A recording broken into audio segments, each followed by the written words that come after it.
All right, live too. All right. I had to add channels because I went live before I added the channels. And now I was looking on my desk for my plastic glue, which I am not seeing. At some point, I'm going to do their bases, I promise. I ordered another one of these. This thing is like I'm scraping it out, you know. So I need more mud, obviously, but where is my bottle of texture thin glue? No, that's liner. I have these alien warriors that my wife gave me today for like Christmas, kind of a leading up to Christmas kind of gift, you know. And if some of you are confused by that, it's because I'm Orthodox. Our Christmas comes in January. And my wife is just going along with it because she's cool. Oh, another great thing to talk about, honestly, is the Song of Ice and Fire rulebook.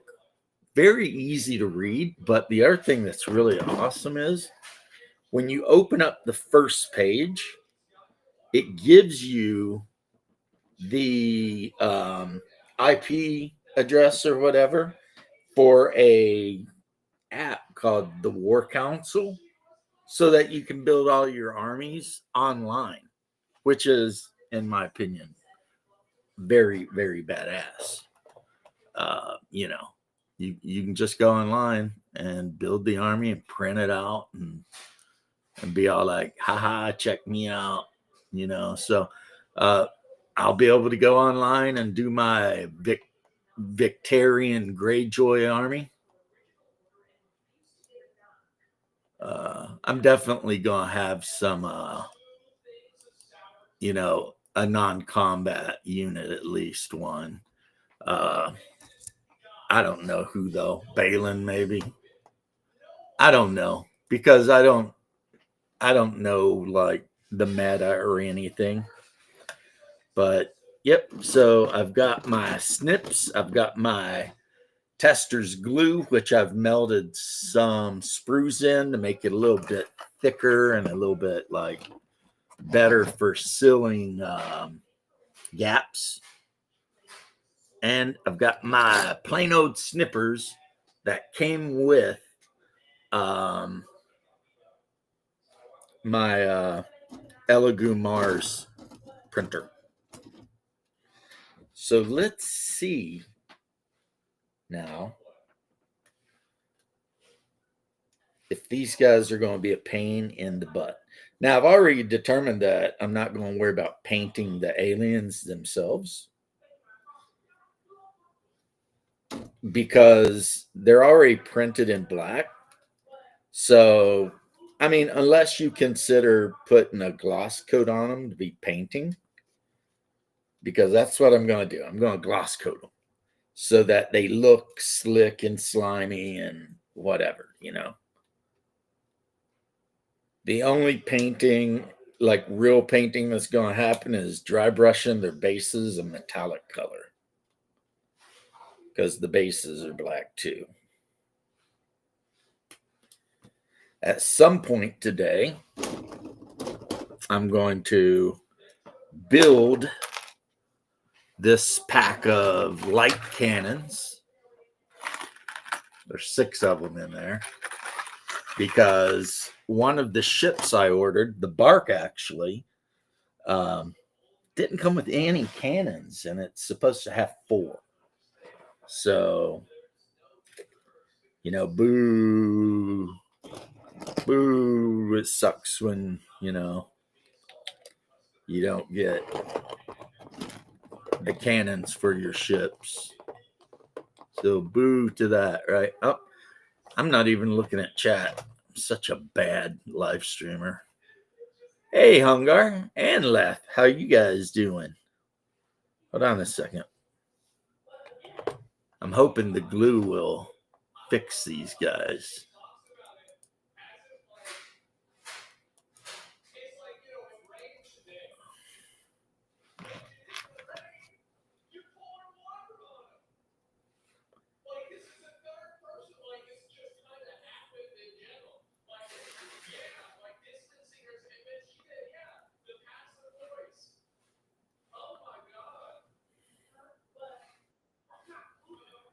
Ah, I hear you. Somebody's in there. Let's see. It's Leth. The Letho. Oh, Hi. Oh, there you go. Hey. hey, how you doing? Good. One of my friends, he's wanting to start up a new campaign. Of what? Coriolis? Oh, really? Eh, I don't know much about Coriolis. I was looking at it, though. It's one of my favorite sci-fi games. It's just that the people I game with a lot Don't like it. typically don't really care for sci-fi. Might be able to They, get into this. I do like sci-fi a bit, so maybe I'll actually enjoy it since it's a sci-fi-ish campaign. yeah. I mean, it's definitely sci-fi. From what I can tell, it's going to be all human races. All human thing too. Yeah, yeah. Coriolis is all human. There are like weird. I think they call them bioengineered or something like that in Humanites. Yeah, there's some weird stuff, but they're animals. Like there are some. They're not considered to be sapient or sentient. Had Well, to get up at I 5 saw. a.m. this morning, drive pot to Corbin. All right, and where are you now? I mean, it seems weird because I think one was like more about the cyborg. They're still all humans. Well, There yeah, are yeah, alien races, but they're not like sentient. I guess we could say. exactly. But You the can humans I play was talking them, about. but you gotta bear in mind that they're not actually sentient races. So, Yeah. hey, James, how you doing, homie? Today I am building what's going to be the easiest miniatures I've ever painted because when they are done, they are going to get a gloss coat and then they'll be done. But with humans, it seems like they have two different ways to go with it, like cybernetics or like bioengineering type of thing. Well, not only that, but you can choose to play a psychic. Oh, I didn't know about that. Yeah, but the problem is, like, everyone will hate you Okay then. if they find out that you have any of these powers. It'll just be like, yeah, you know. I thought screw that So person. you'll be a pariah. In addition to the fact that you're probably already going to be a pariah just because you're adventurers or whatever. Don't want to be the leper of lepers. Right. And the other thing to bear in mind with Coriolis is that it is a very, very religious themed game. Hmm. Like the icon that you're born under, plus the icon you choose to serve, those are important things. I'll Hey have to think Jose, about how that. you doing, man? I'm painting up some xenomorphs. Yeah, the guy who wants to DM this, he wants it to be kind of like we're bounty hunters. Oh, you absolutely could be Yep. because you've got like basically there was a big war not that long ago called the Gate War. And so since then, you know, they decided what they would do is they would always meet at Coriolis Station and all the different factions would like air their grievances there instead of, genociding each other. And so, yeah, the world is full of bounty hunters, pretty much anything you can imagine playing. Yep. Like you can play. But depending on, I mean, the game could be an adventure game where you're running around doing all this adventurous stuff. Or if the DM wanted it to be, it could be a horror game where you land on some, uh, what game? There's this game right here. My wife actually got this for me for Christmas. It's called Another Glorious Day in the Corps. and it comes with your Colonial Marines on the back. There's their miniatures and aliens, and my wife bought me a expansion pack that had more aliens. It was on my list, so but I'm not sure why.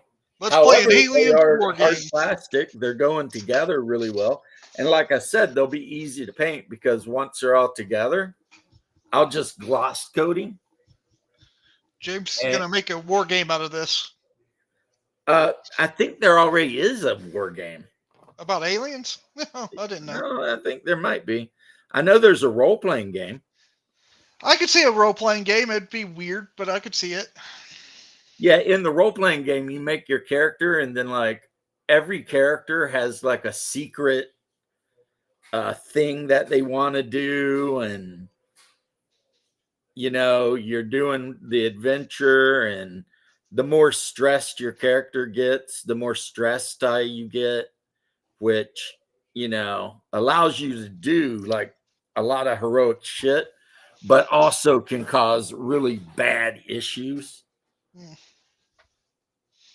The board game Apollo, you need to get the one, what was it, the movie Apollo 13, where they send the astronauts to the moon, and they find a Russian moon lander there, but it's like not only completely abandoned but full of blood. Okay then. A Soviet moon lander. And then it turns out there's like these crab like monsters that live on the moon. They're attracted to heat. And long story short, yeah, it ends That'd be scary. pretty rough. Well, yeah, you're on the moon. You're a billion years, or you're who knows, thousands of light years. Not no, you're many kilometers away from Earth, and you're being attacked by weird crab monsters that, for whatever reason, can camouflage themselves. Well, I mean, obviously that's the reason, to camouflage, but they're really good at camouflaging themselves as rocks. So every rock on the moon is theoretically A monster. one of these things. And Definitely doesn't sound fun. yeah, and they get in your suit and bite you, and their venom drives you into like lunatic rage. But Hungar, Bill Paxton, I have the figure for Bill Paxton, Hudson and Hicks. I want to play Hudson because it's a cooperative game. So it's like you flip cards to see what the aliens do, and then all the Marines are other players. I'm hoping it doesn't require like a main bad guy like Hero Quest or whatever, Yeah. where somebody had to play the Dark Master. That is the advantage of Mansions of Madness second edition over first edition. In first edition, you had to have A everything main involved bad guy. crafts. It does.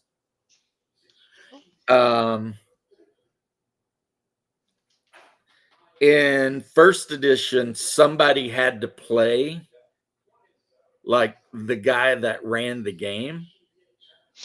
And Basically that a was DM. super fun, because that game was super complicated. But in third edition, it's an app on a computer that runs the game. So now everyone plays, and no one has to be, A bad guy. the Or Dark the DM. Master or whatever. You just play the freaking game with your friends, which we played the other night. I was up late because they decided they wanted to play the damn game at the middle of the night, and I said fine because I don't know. And I was playing Jim Culver.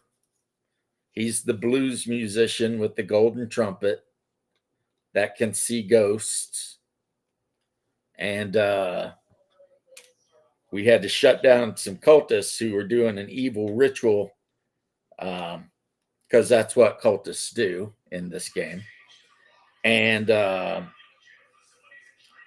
before we got the ritual stopped, they summoned a Loiger, which for those of you who don't know your Cthulhu lore, a Loiger is like an invisible kind of a dragon, but not multi-limbed asshole.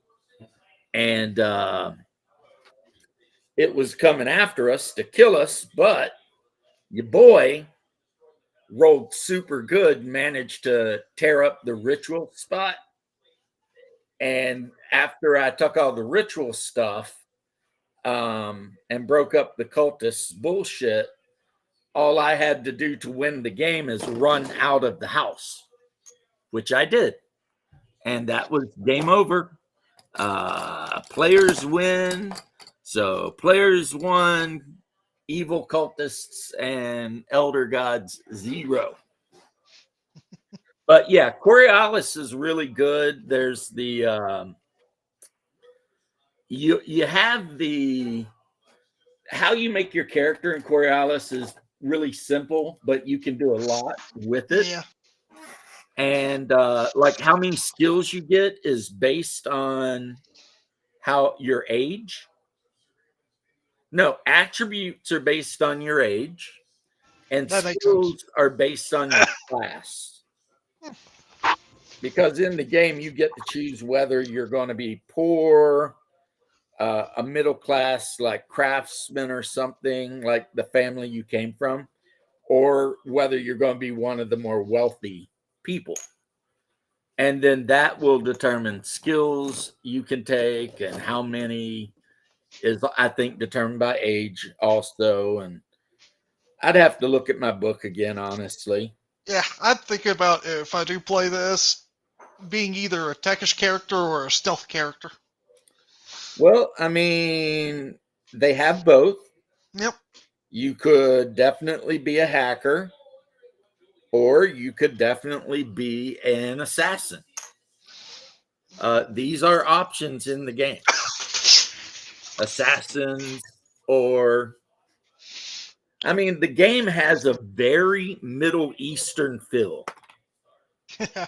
And we're talking like Middle East, like Baghdad, plus Constantinople, plus somewhere in Persia. It's like all of that, you know? You know, Like if I there's, do, yeah, it is like Dune. And the people I kind didn't of say dress that. that way. I said if I do be an assassin, maybe I'll try to make a non-lethal assassin, I don't, like well, I mean, somebody who knocking just people out. captures And people, what? someone who just captures people. Yeah, basically just like like being able to stealth capture people Yeah, you using know, well, if like you're a bounty hunter, that could work out. yeah, using stealth to like knock people out and or using like certain I don't know what you call it because it's not exactly poisons now, would it be? Well, there are weapons that knock people out. Don't worry about that. Yeah.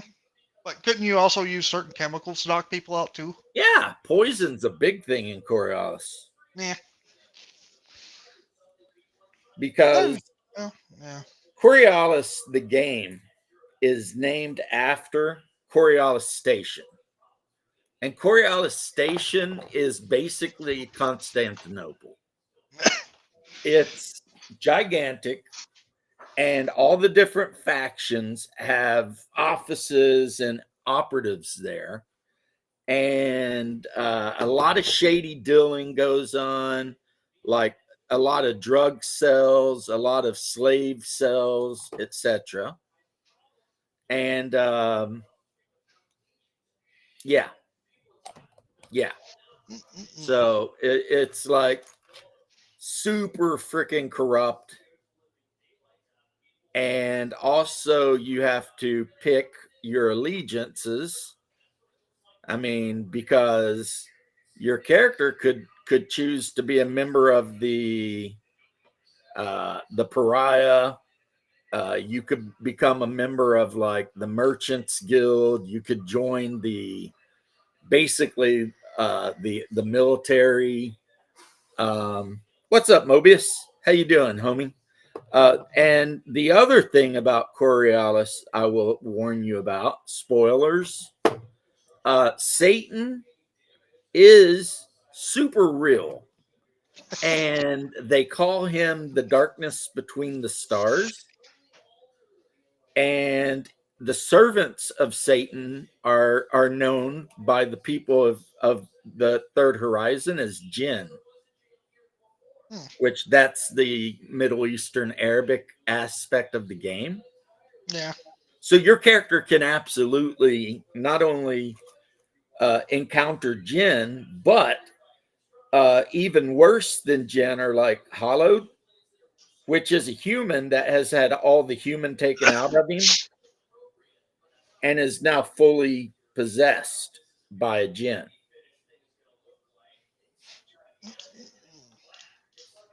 Now you're making me excited. I want to play this now.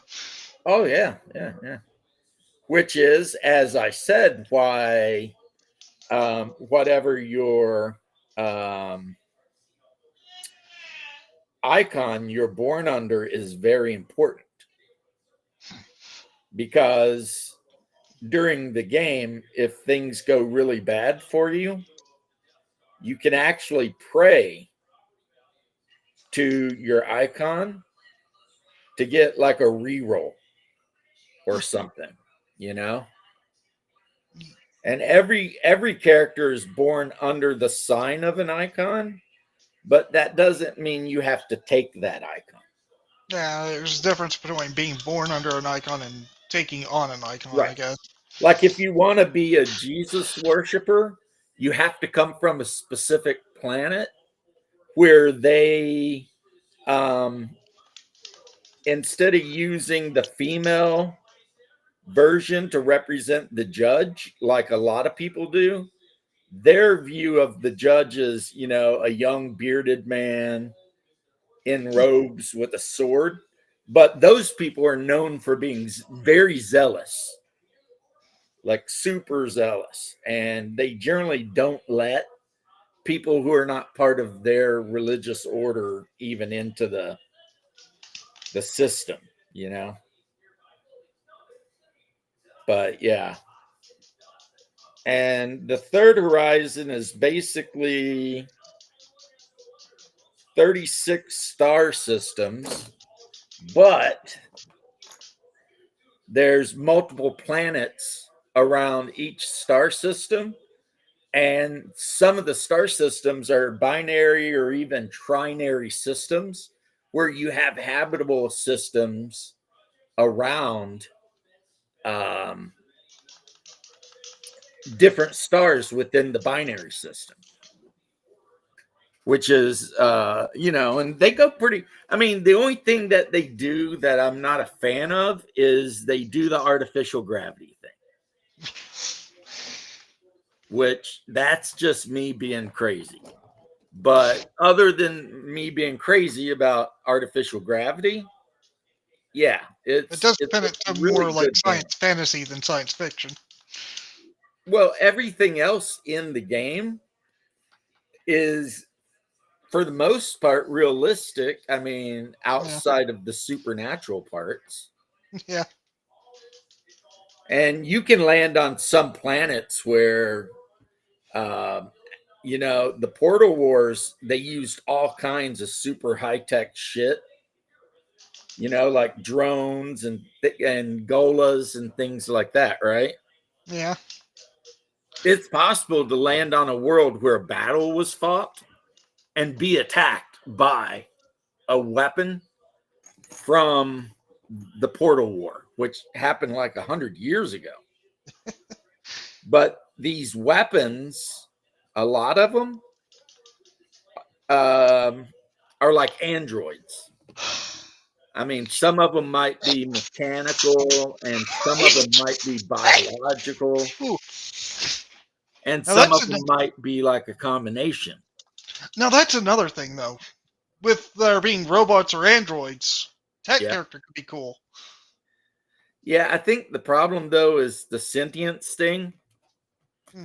And another problem is the darkness between the stars can sometimes possess Oh. these things. So that can become an issue, because Fair. let's say you have an android on your ship. I mean, what's to prevent, the adversary, the darkness between the stars, as they call him, from taking it over? I guess nothing. Now he wouldn't take it over personally. He would empty it out and then put a gin in it. So it would become a demon possessed android. Hmm. If only Which, there was a way to protect from that, then I'd probably want an android anyway. well, one thing about the game is every starship, and the players get to start with one, and you get to Yeah. choose what kind it's going to be, whether it'll be a merchant starship or a courier or whatever. And every single starship has a AI. cathedral, not a cathedral, um, a church. Hmm. I mean, not a big one, but That every makes sense. starship has one, and it has all the icons in it, including there's a 13th icon. I think it's the 13th icon who can never ever be represented by anything. Hmm. So the alcove where the 13th icon would be is always blank. But then you've got the icon of the traveler, the icon of this, the icon of justice, the icon of, and like the icon of the traveler could very easily, you could say, well, is that St. Christopher? You know what I mean? Yeah. They did it in a way that, and some people say, no, it's more Muslim. It's like, well, Muslims don't have icons. You know what I mean? And as far as I remember, they don't have saints, but in Coriolis they do. And also, who could ever, draw a picture? Because these are all icons, like what I got on my wall. Who could ever draw a picture of God? You can't. So God is the 13th icon, the one Yeah. that can never be represented, right? Yeah. But then you've got, all kinds of other icons. But then again, Oh dang! in Yeah, the, it's over. It's a Friday already. I forgot about that. is it Friday? Yeah, Huh. it's Friday. Uh, what happened is the generation ship that brought all the people to the third horizon had people in it from the Middle East and other places. And a lot of them, they just kind of, the religions kind of merged. So the religion is like a blend of Orthodox Christianity, Islam, and Hinduism. That's kind of the blend, Like I Interesting said, blend. if you go to, I forget the name of the world. I'd have to look it up in my Coriolis atlas. Yeah, this world has shut themselves off from everyone else. They only believe in worshiping of the icon of justice, but the icon of justice is depicted like Christ. So, um, yeah, basically, they're the hardcore Christians. Hey, you remember that figure I was looking for? Yeah, you find it? Oh, nice. Yeah, I found it on Amazon for $3.99 because I never found the original, and it was Now, making me insane. So I just went on, and it was like, hey, you can get that in Reaper Black for $3.99. I was like, it's a deal. The board game Apollo. Oh, and also, Jose, where you said crabs, yes, everything of play aliens using the recon rules. That would be nuts. That would be fun, though. It would work. The Xenomorphs are the VC, basically creeping around the starship, the jungle, the wherever, doing creepy alien Now things. think about it. If I'm the tech character too, I could actually be the ship engineer too. Well, the game wants you to have 5 players because it wants there to be a character For each position on a for ship. each position of the ship. Yes. Yep. So the game really wants 5. But I mean, if you have more or less, that's okay. If you have more, it just means that, one guy's not doing anything on the ship. Or maybe you could actually just make it where there's like a gun pod that person could control. Yeah, he's security or some shit. Yeah. Whereas if you have less, then you might need an NPC or something. Yeah, you could just fill the position with an NPC. Yeah. Somebody who like never leaves the ship. They just kind of, so like Need a pilot. make the either the pilot or the engineer,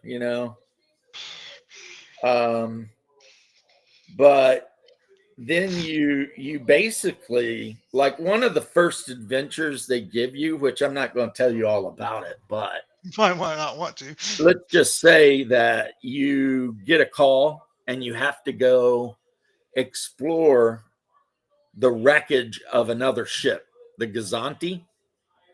And then when you get there, pretty much all hell breaks loose. So, I mean, I can tell you that much without giving away anything. Frap. Did Seth Ruskowski have a video about this? Because it sounds familiar. I don't know if he does or not. He might, because I know he does like a few of those sci-fi games, and I might have accidentally seen a Coriolis. Well, I mean, the thing I'm talking about is so ubiquitous with sci-fi games. Hey, yeah, it could be anything. I could just It's be like, remembering a different one too. right. You and a small crew of a ship have to go to this much, much larger. I mean, shit, that's Event Horizon. Yeah. You know what I mean? I'm sure there's been Star Trek episodes like that. Yeah. So, but basically, yeah, you and the crew have to go to the ship, which has been missing since the Portal War, and figure out what the hell's going on. And then, like I said, all hell breaks loose. And if you're lucky, you escape alive. But I mean, of course, there's like way more to it than just that. Like way more to it. But that's basically kind of. And then if the guy wants to run, they do have a pre-made campaign. But I mean, it's sci-fi like Traveler. So you can basically just run anything you want. You know what I mean? And the system is super easy. Not my favorite Free League system. It's the original, what's it called? Year Zero engine. So you take whatever your attribute is, and you take whatever your skill is, and you roll that many D6s. And as long as one of them comes up a 6, you succeed.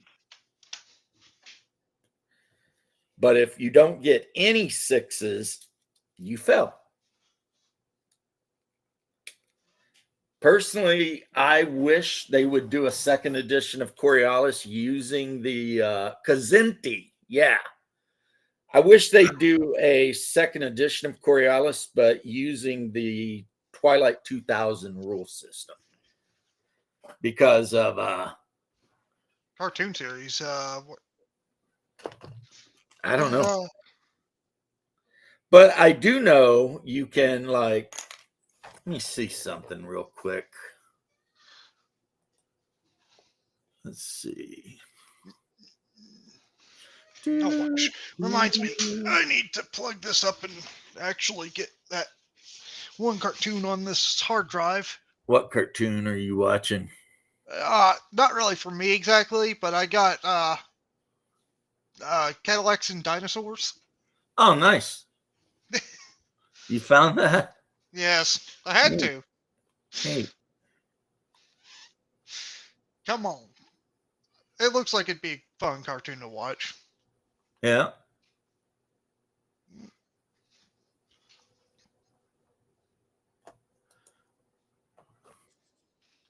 That's not the fun part. I'll do that later then. Yeah. I'll wait later. Oh, man. Who even knows if the TV will even recognize it anyway? I hope it Because does. of how old it is, or Because of the file format it might be in. right.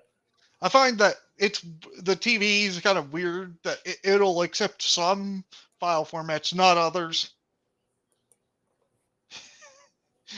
Okay. Is there a cartoon of Coriolis? Because No.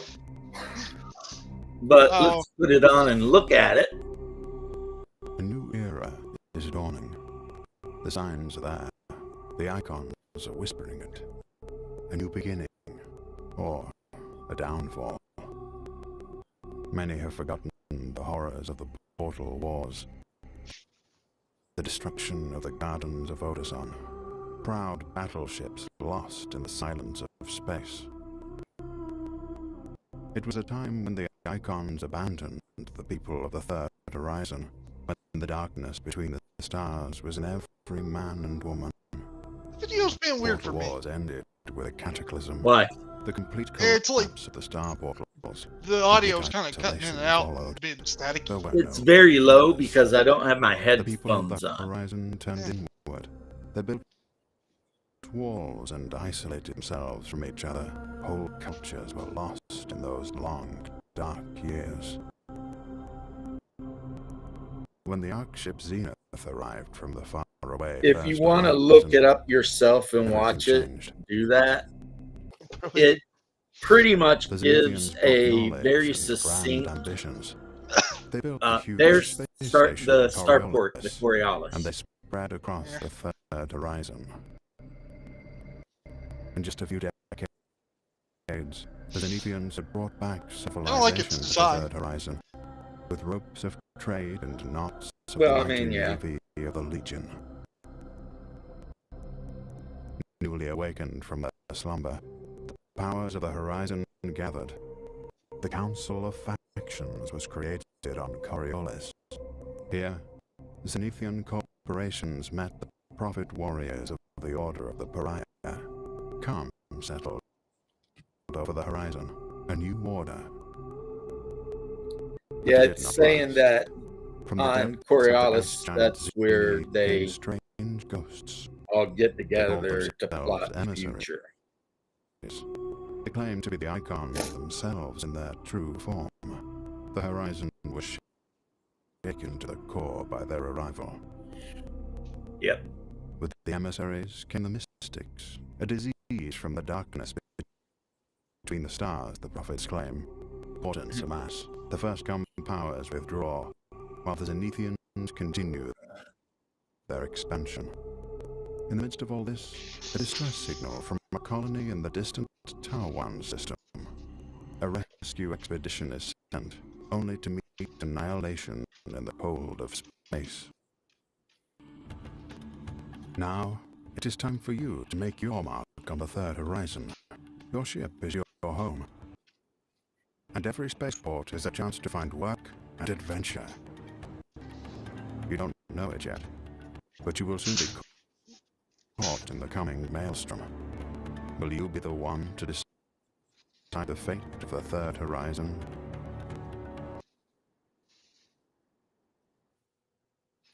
So basically that is like a quick kind of this is what's going on. Yeah. And it kind of touches on the different factions of humans, because there are different factions of humans. There's the first comers, there's the I think the second comers, and then the Zenithians, which are the third comers. And what that means is the order in which they showed up on Coriolis. Because I mean, they were all on generation ships, right? And the Zenithians have kind of taken over everything and pissed the first comers off, who there was a portal between the third horizon and Earth. And that's what the portal war was about, was, you know, some groups got together and said, screw all this shit. We're just going to go ahead and blow the portal up so that Earth won't be able to keep sending people here, right? And then they fought this big massive war, you know, in which worlds burned and trillions died and all kinds of other bad stuff happened. And then after the war was over and the portal was destroyed, everyone thought everything would be great, except the Zenithians showed up, because they had been launched from Earth before the first comers had even arrived in the third dimension, on like a really crude generation ship.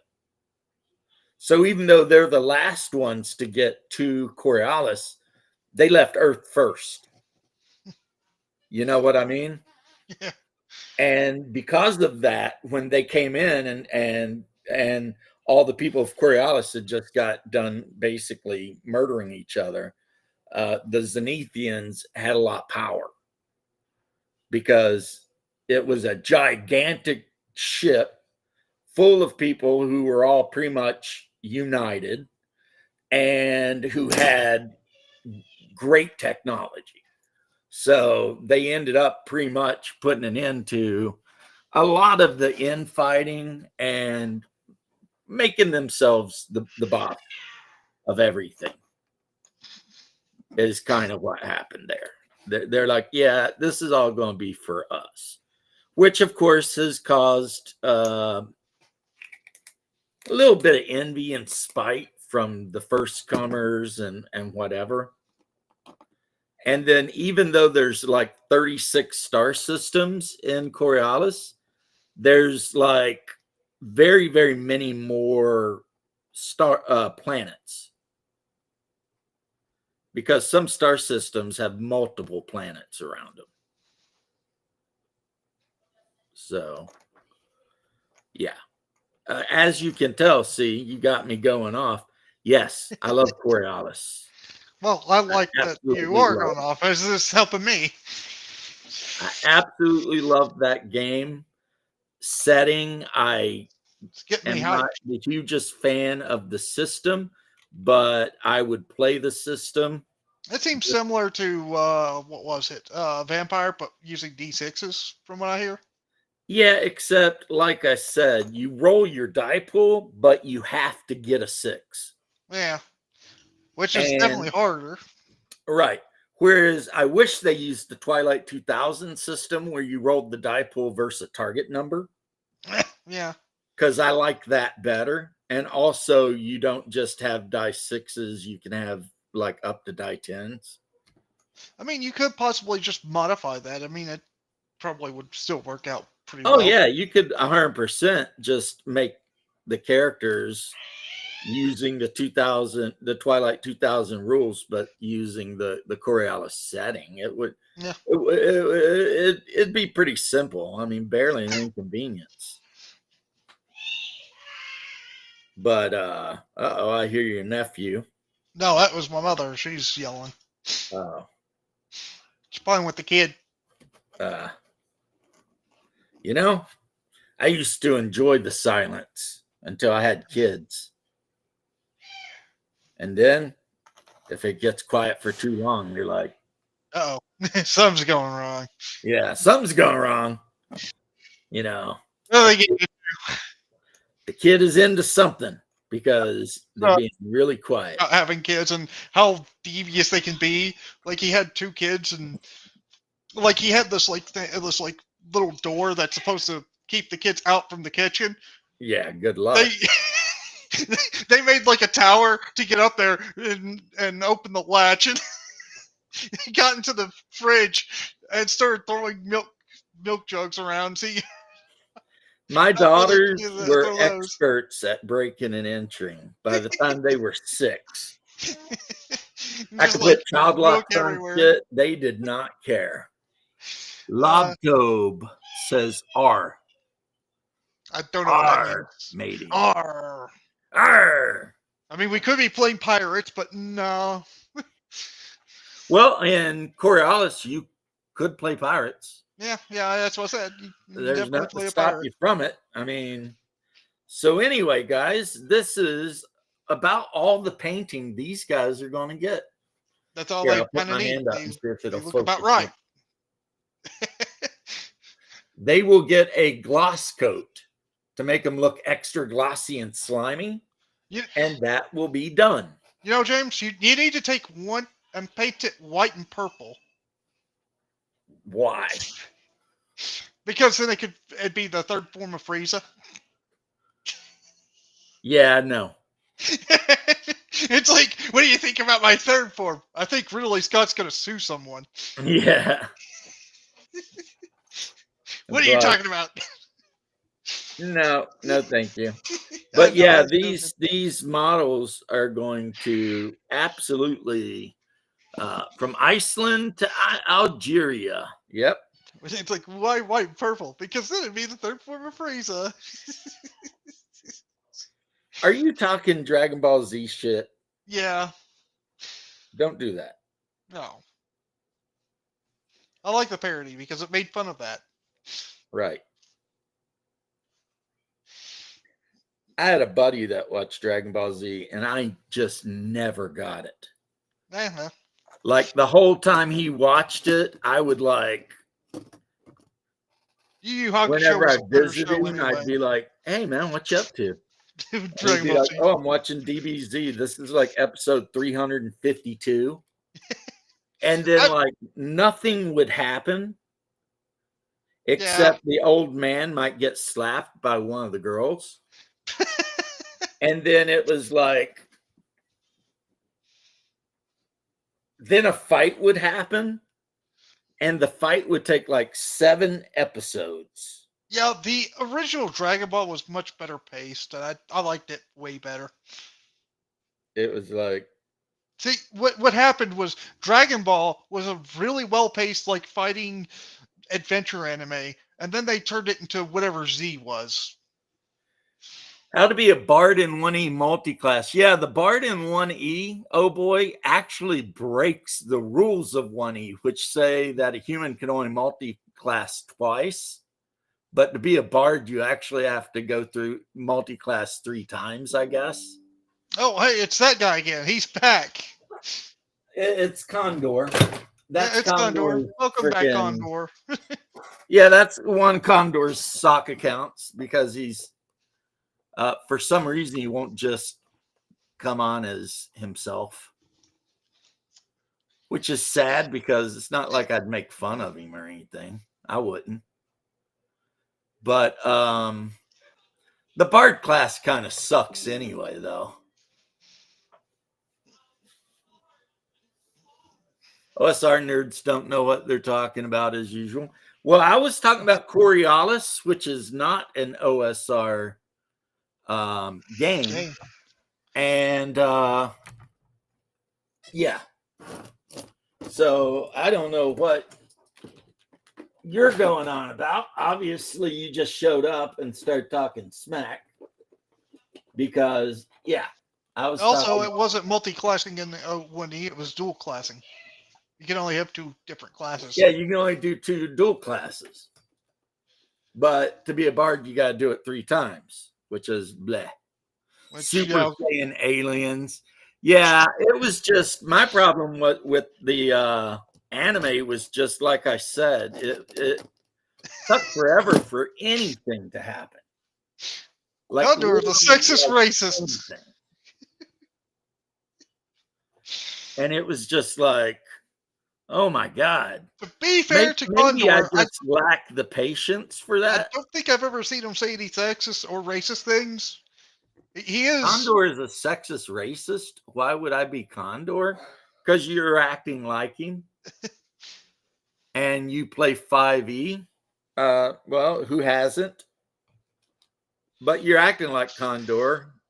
And why is Condor a sexist or a racist? I mean, he's crazy, but he's not sexist or racist. Yeah, I've never heard Condor say anything I would consider to be either of those things. That's that that's a strong allegation, man. And I'm hoping you're not Garby, because come on, Garby. If it were Garby, come on, Garby. This would be kind of a funny troll, actually. No. No. You know what's not very D&D?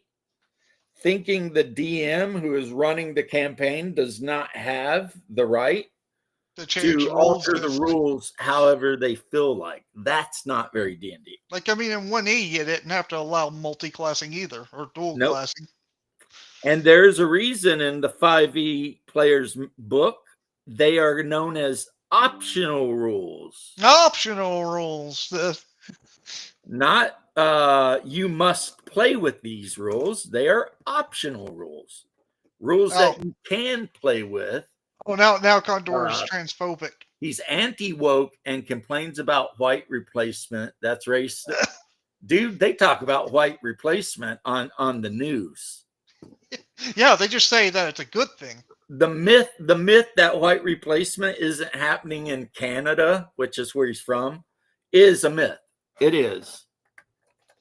Like, talk to any Canadian and they'll tell you that, between now and 10 years ago, everything has changed because they've imported so many Indians into Canada that now a huge portion of the population is actually Indians.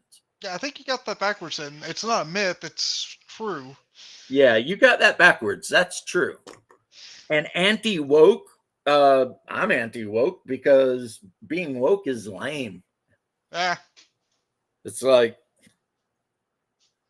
the wokies don't even know what in the hell being woke is. That's why they always attack each other. I mean, you probably think Anna Kasparian's anti-woke because she notices, facts. She's starting to go like, why was I going crazy and talking about this stupid shit? Well, I think the thing that turned her around is when she got essayed by a homeless man while she was walking home. That could have been part of it. Yeah, I think that was a big part of it. That was probably a very big part of it. I think you're pro immigration, homeless, whatever. Who imported the Indians? The government did. Yeah, the government did. And they did it because they worked for cheaper. And a lot of them have higher education even. I think it's a bit more nefarious than that. Well, I mean, if they're on an H-1B, they can never leave the job that brought them over. Yeah. So they're pretty much owned by whoever brought them over. But yeah, we're talking about it the other day. Someone was talking about how there's whole parts of like Montreal that are just 100% Indian. Yeah, but I mean, I agree. Okay. He says a rich guy, there's no reason to do the white hate thing, because last time I checked, I don't think the people who are doing this consider themselves white, even though they do have white skin, a lot of them. But yeah. Wait, boy, are you telling me that no black people own businesses? It's all white guys. There's no minority types that would ever be involved with that. I know, I'm just making a joke. It's just like, oh, you're saying that no black people are able to do that, huh? So that's racist. Did you show up to argue, or do you want to talk about games? Oh boy, Yeah, because I'd if you rather talk showed up about just to Coriolis. argue stupid politics that everyone already knows, I'm going to have to put you in timeout. Mm. And I don't want to treat you like you're a child, but I will. If you want to discuss the setting of Coriolis and the rules and what I think could be better about them, which is mainly they could use Twilight 2000 rules instead of the ones they use, then you are more than welcome here. More than welcome here. I like it when who owns the most? Oh, geez, 1 to 10 wealth gap. Yeah, you know, this is the last thing I'm saying, and also the last warning you're getting. My ancestors came to this country in 1750. All right. So I don't hear any bullshit out of you. Stop responding then. We're talking about games. Like, do you have any opinion on the Year Zero engine that Free League uses? Or any of the variants of the Year Zero engine? And if you do have an opinion, what is it? As I've already stated, my opinion is I don't like the basic Year Zero engine where you just roll a dice 6 pull. I much prefer the Twilight 2000 engine where, you know, you can have different dice depending on your attributes and skill levels and stuff. Like everybody's attributes basically start out as a die 4, but depending on how you spend your attribute points, you could get up to a die 10. And then the basic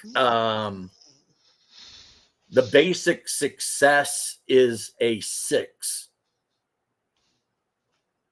I mean, the only reason the die 4 could compete at all is because let's say you're really weak and also not really good with a rifle, you're still rolling 2 die 4. So as long as you can get a 6 total, you're good.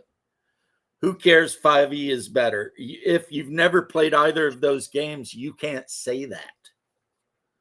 Now, I have played all of the games mentioned, and I disagree with you based on my experience, which I don't is know. something I you haven't don't played have. these games, and I still probably say these games are better than 5e. Yeah, I mean, you're just talking shit because you haven't played those games. A D&D clone, well, it's set in the far future. It doesn't use D&D rules at all. Yeah, how does it sound like a D&D clone? That's like Again, the you're opposite of trolling, D&D. and I'm going to put you in timeout if you keep just being an idiot. You know, we were having a very, very nice conversation about how great Coriolis was, and you wanted to show up and be a douchebag. Yeah. And that's what you're being. And it's like Double D asked you. After you aggravate me enough to ban you, then what? Then you can go and say, well, DM James banned me. Or That maybe will just make make you the another account second to do the person same I've thing. ever banned ever, which I guess is braggable. If that's something you want to brag about, you can be number 2. But I would think you wouldn't want to be banned because then you could continue to hang out and have opinions. But the opinion that 5e is the best version of D&D ever, that's just wrong, guy. That's just wrong. 5e doesn't even have all the rules in it. You know? Like, how long did it take them to finally add rules so that your characters could have domains and stuff? It took third parties to make that. Anti-Antifa James. Yeah, I do have an anti-Antifa shirt that shows a guy crushing the Soviet star. because I am not a fan of commies at all. Red flags are burning. Yeah. Bought a lot of Free League games recently in the Humble Bundle. Yeah, that's what happened with my friend. Dragonbane is an awesome game. Even though it has ducks in it, it's still awesome. Yeah, my friend, he bought the Coriolis from Humble Bundle just recently. That's why you're going to be playing it, huh? Probably. He's like, I got a new game. I've been reading it. Looks cool. Let's put my players through it, right? Yep. I mean, yeah. Ignore him and he'll get tired. Yeah. He'll wear himself out and have to go take his antidepressants and take a nap.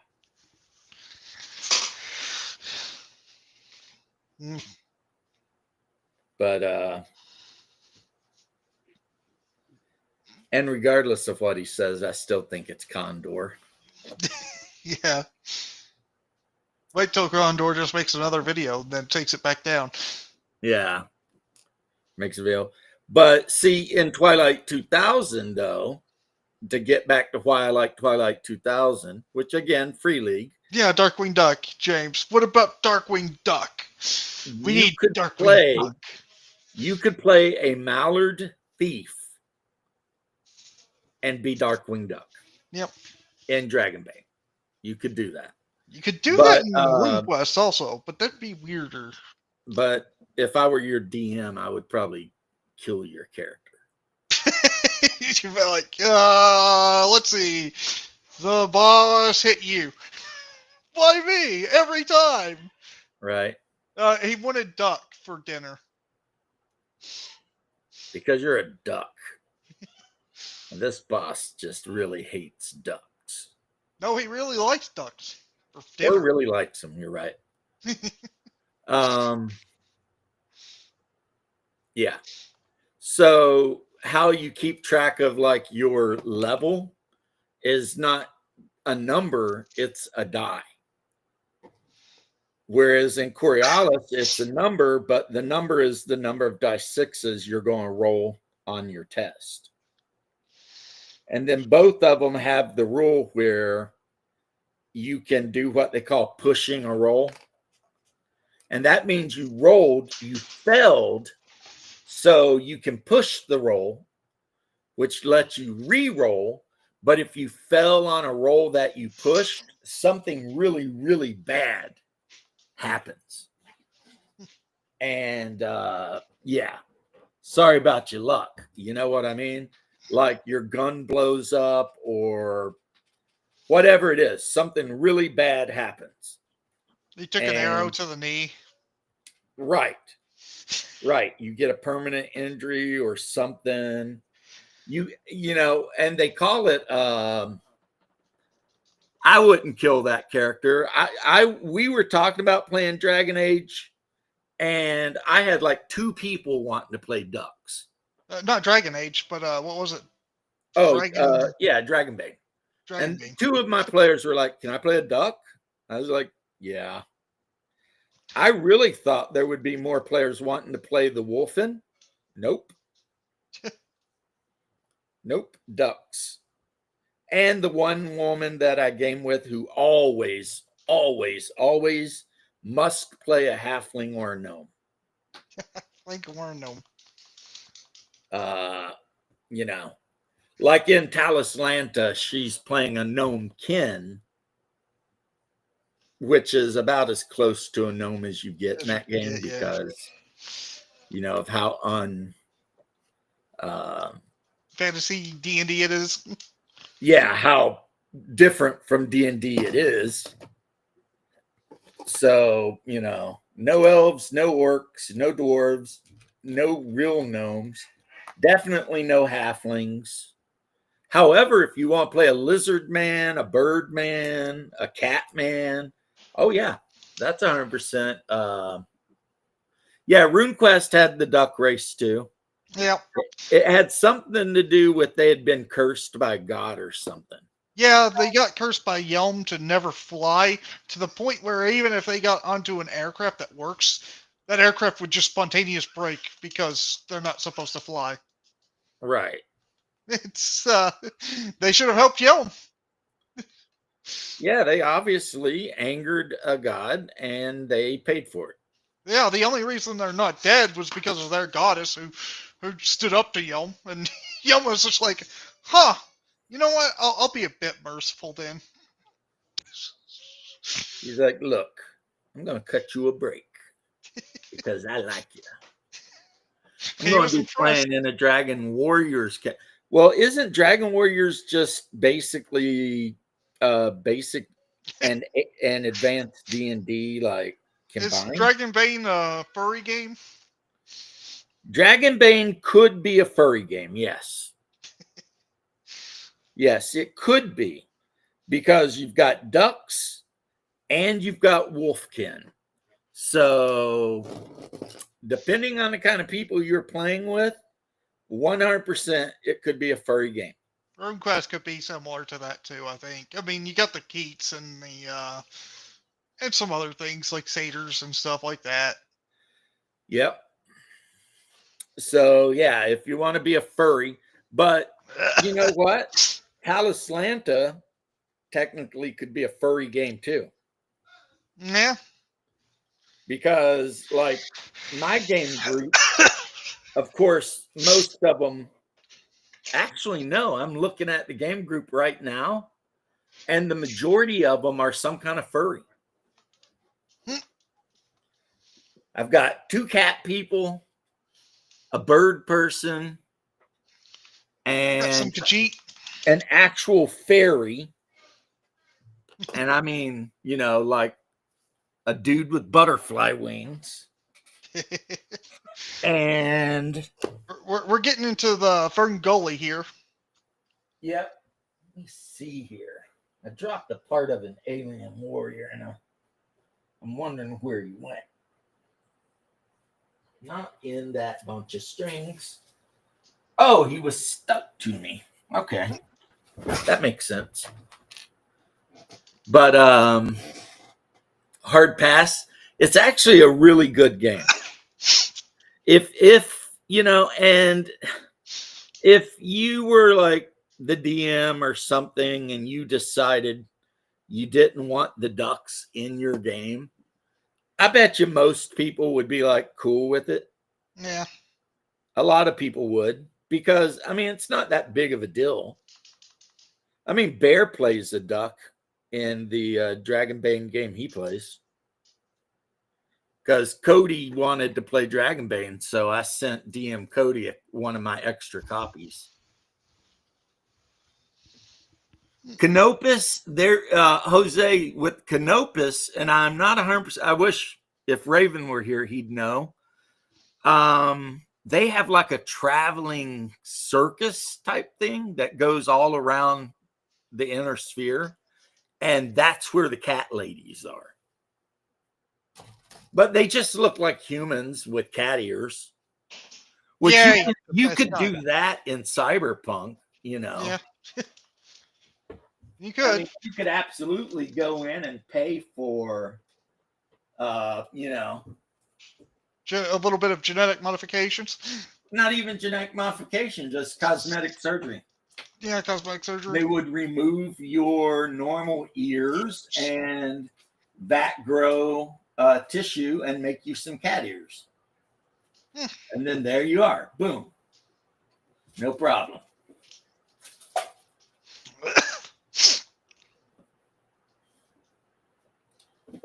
And let me make sure everything's in there, right?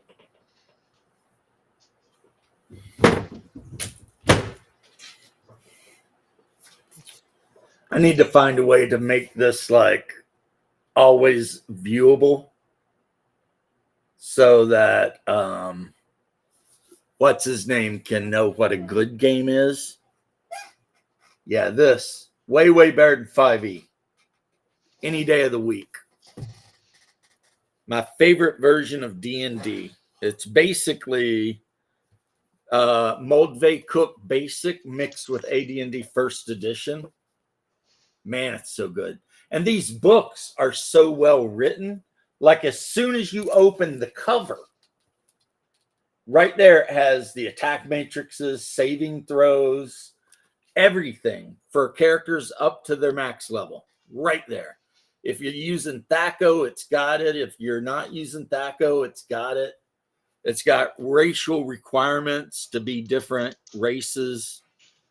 And it tells you right here what races can be what classes and what level they can be. And then on the back page, you've got equipment lists and everything like that.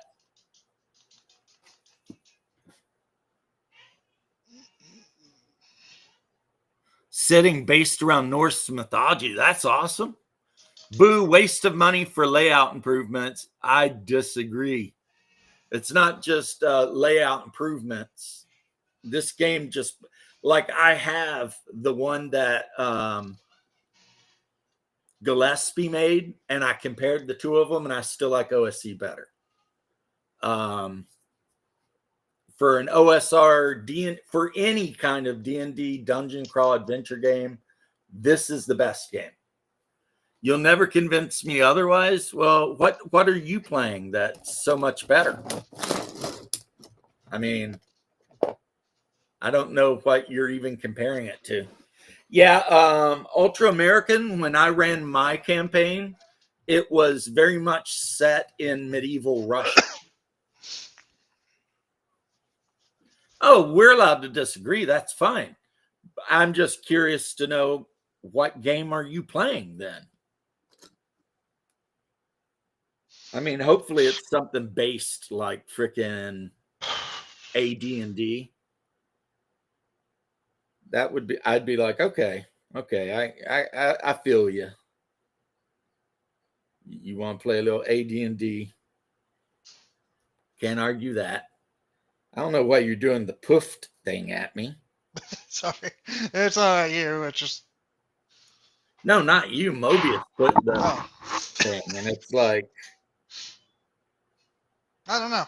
that's probably a slow thing. Like he meant to put it before I finished my last statement.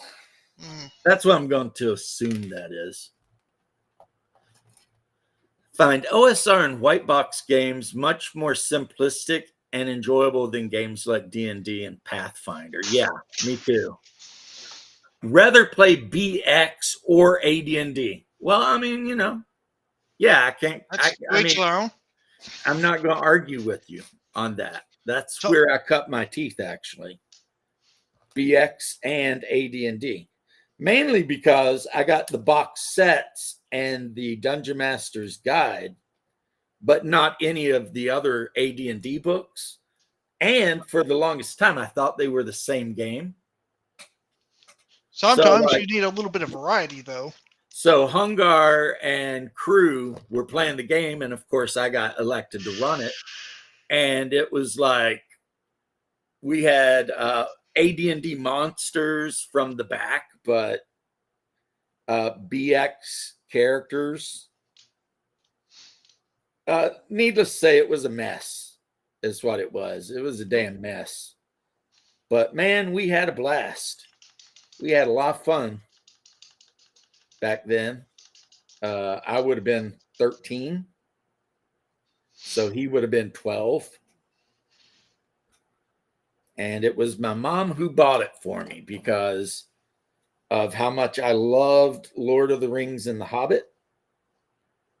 And she thought to herself, a game where the kids can play as hobbits and stuff, sold. Which is why when people tell their horror stories about the Satanic Panic, I don't have any. Because my parents bought me the D&D books when I was a kid. Because I didn't have any money to buy shit. But if you don't want to give Hasbro money on the AD&D books, you can find a lot of them like dirt cheap on like eBay and stuff. Yeah.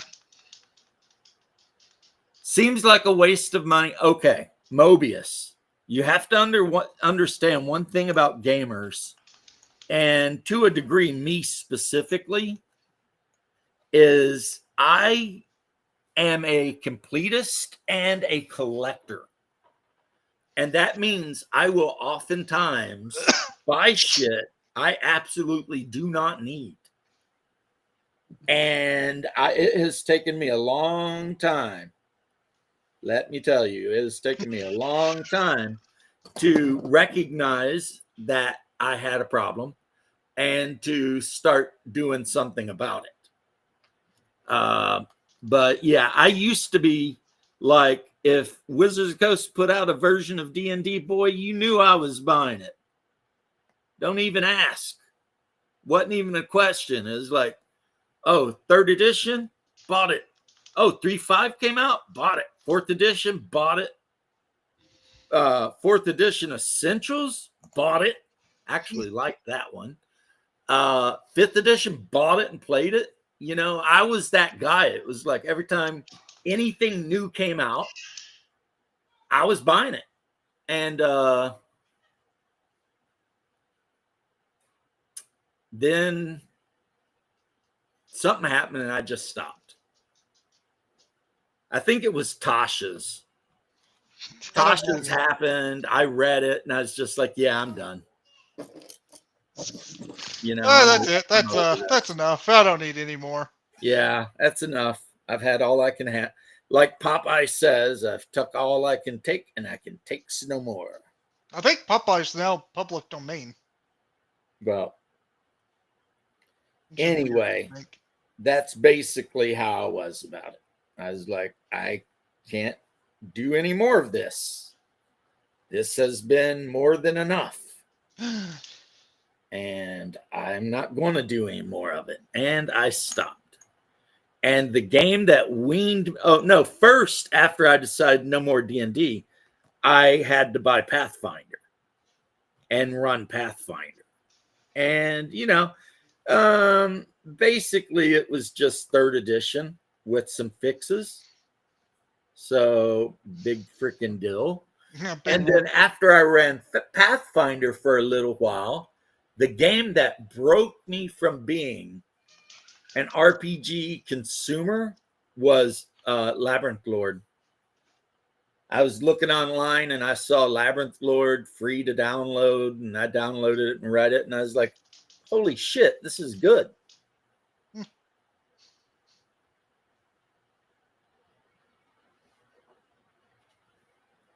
The 2E clone I have is called like For Golden Glory.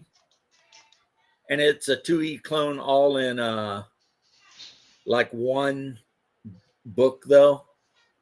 But I don't really care for 2E. That's the thing. I am a 1E guy. For me, I just hear 2E and 1E are basically the same thing.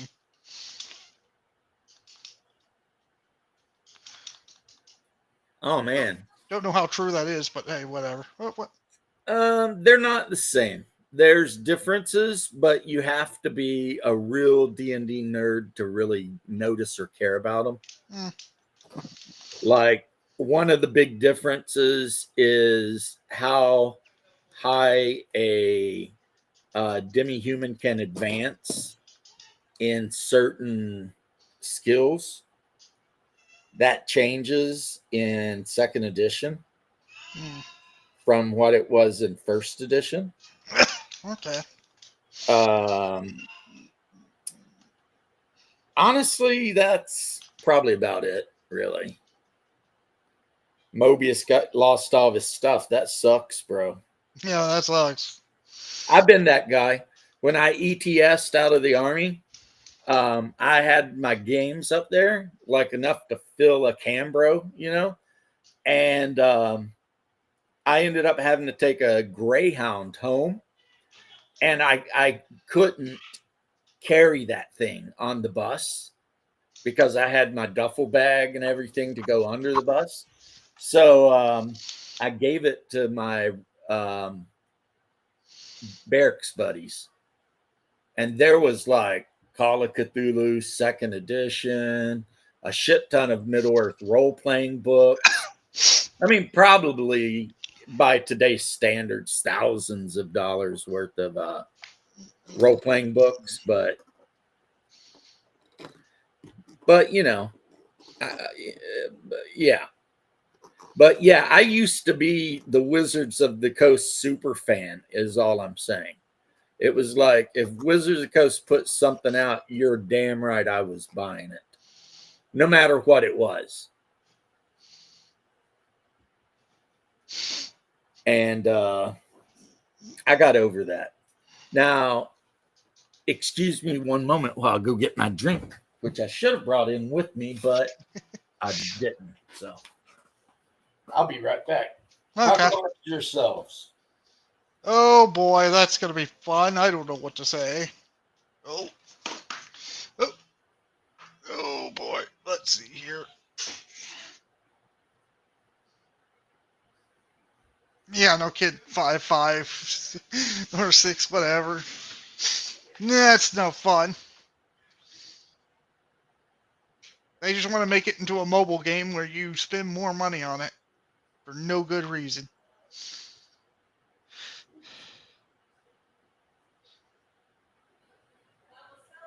I don't know. DCC, I think you could be a fighter and still have fun. It's like AD&D, where you could still be a fighter and still probably have a lot of fun.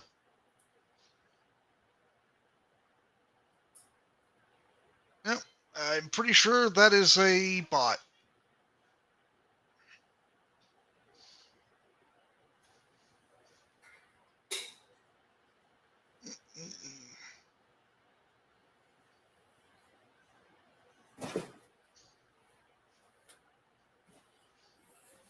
All right. I got my Dungeons and Dragons Dungeon Master Cup. Yeah, the Restream link players is got for for anyone me. to join. Oh, who You wants didn't to see join? that. The Ultra American TTRPGer. Yeah, he's loud. Yeah, Does he have the link, or do I got to put it back in? you might need to put it back in. It's been a while. I got the Commandy Volume 11 graphic over delivered yesterday. Enjoying it immensely. Yeah, I'm still waiting for my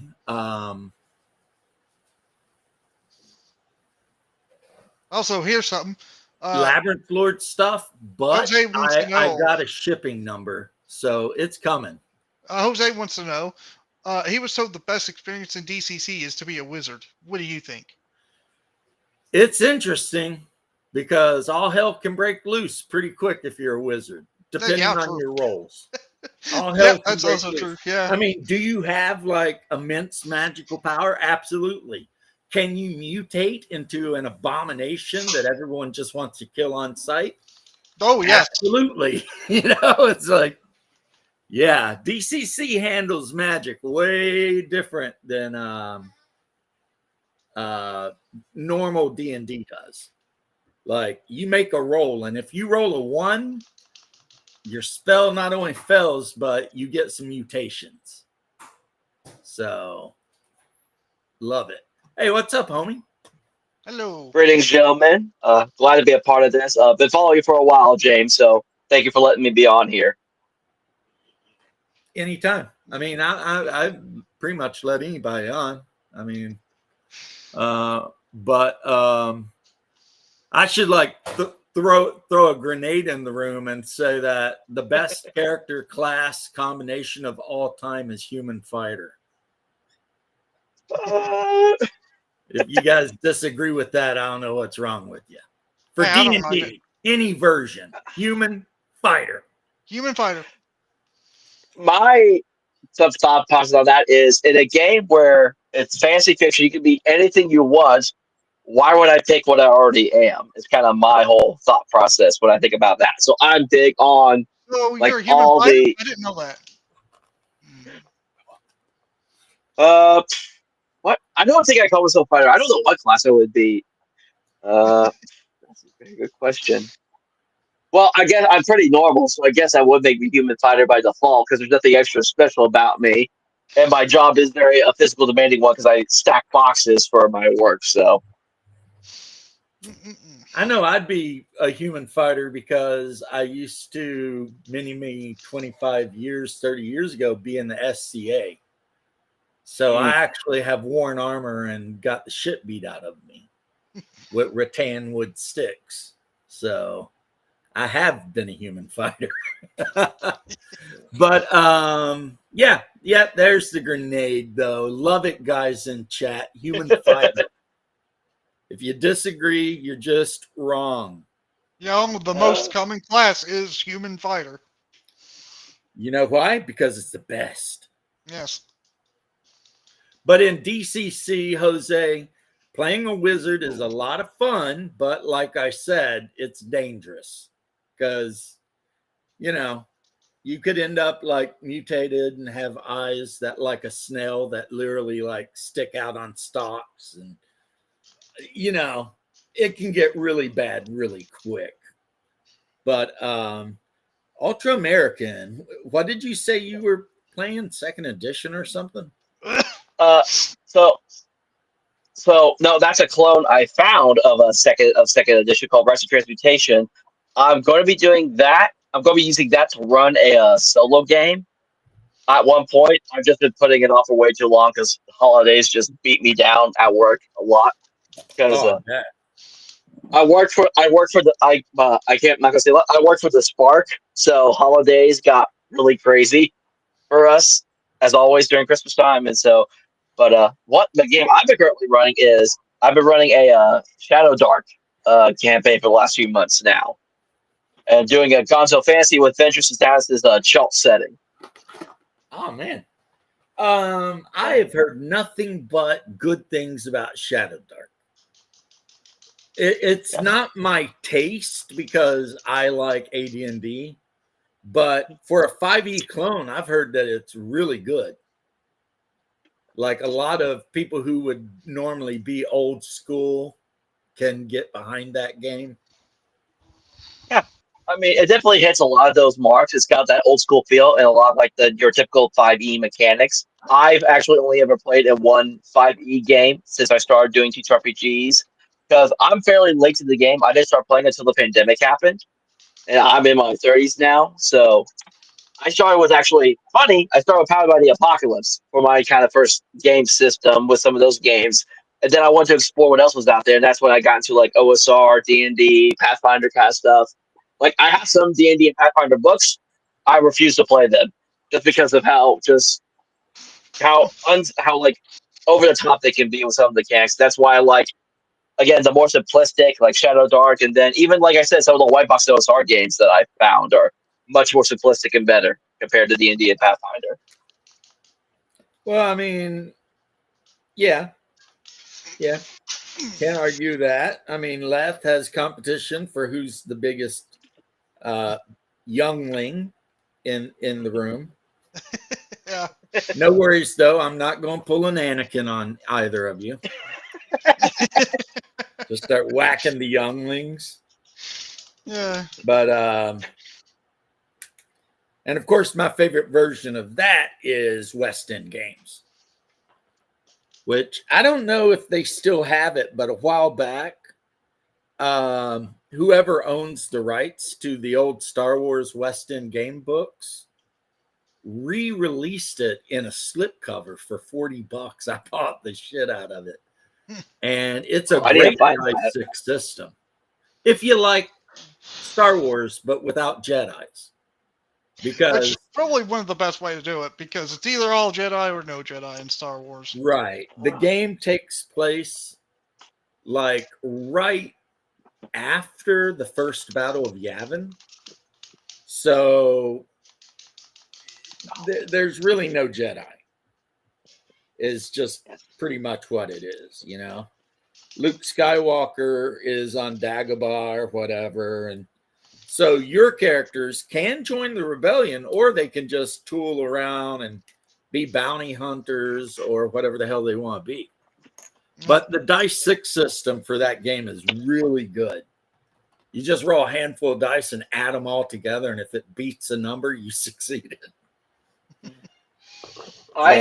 So I was looking into Star Wars games because I had this idea because podcasts I listened to. They ran the 5e Dragonlance campaign, and I actually enjoyed it. I ended up getting that book because I liked the story, and I was also looking into Spelljammer at the time, and I got the crazy idea to combine the two things together for like dragons in space, and so I was looking at the Star Wars games because I was wanting to go for that kind of vibe, but I didn't like the Star Wars games. They weren't hitting with me. So I came across it's called White Star by James Spahn, and it's a white box space opera book. And again, it's simplistic and it's actually very detailed. I got the Galaxy edition because it has like all the planets and stuff in it, and I love it. And I'm like, this was it for me for running that kind of a game. So, Who puts and it's that got out? Who puts that out? James Spahn, which is Barrel Rider Games, which is also kind of they do stuff through Gallant Knight, which is doing the second edition of that D6 game that we're talking about. They had Kickstarter for that long back, and I backed it for the PDF. Yeah, I have True D6 Fantasy. I don't know if that's what you're talking about, but basically your attributes are all between 1 and 3. In order to do something, you roll a dice 6 and hope to get equal or under. Yeah. This D6, because they had D6 Space, Adventure, Fantasy, but this second edition, it's supposed to be able to cover all the bases. So instead of just making separate books, it's all in one book for the second edition of the D6 I know. system. I have the D6 you're talking about. You're talking about West End Games D6, but it's generic. Yeah, but Gallant Knight is now pushing for the second edition. They got the rights to that, and Gallant Knight is pushing for the second edition of that game now. Okay, I got you. I'm with you now. Yeah, but James Spahn game is Rebellion. I don't remember Rebellion. I think I've heard of it. I do have the Fantasy Flight Star Wars game with the miniatures where you play out missions and shit. But I've never actually played it.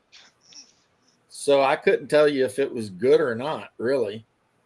I did paint up all the stormtroopers.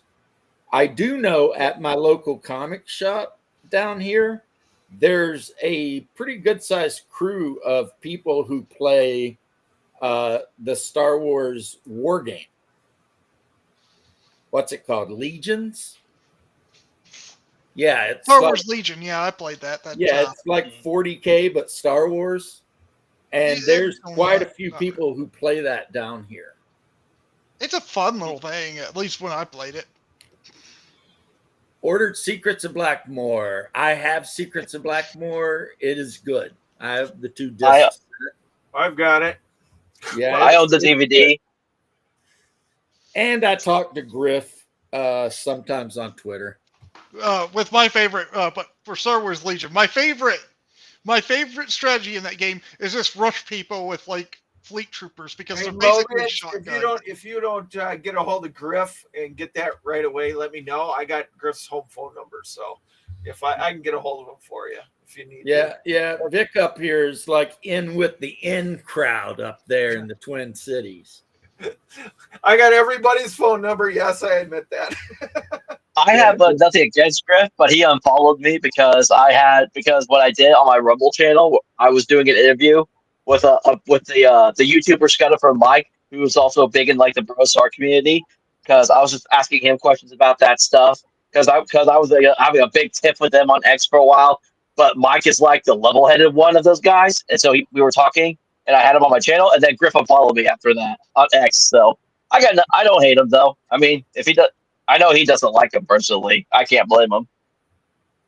You know, Griff and I had a falling out for a while there too. It's till we met in person. It was an acrimonious relationship. But now that now things have straightened out, we're okay. So it just Griff tries to he protects that Arneson estate like a Wolverine. So yeah, there's a podcast out there. It's called, I found it on Spotify. I don't know if it's anywhere else. It's called When We Were Wizards. And it's a 14 episode podcast that goes through the entire history of Gary Gygax and TSR.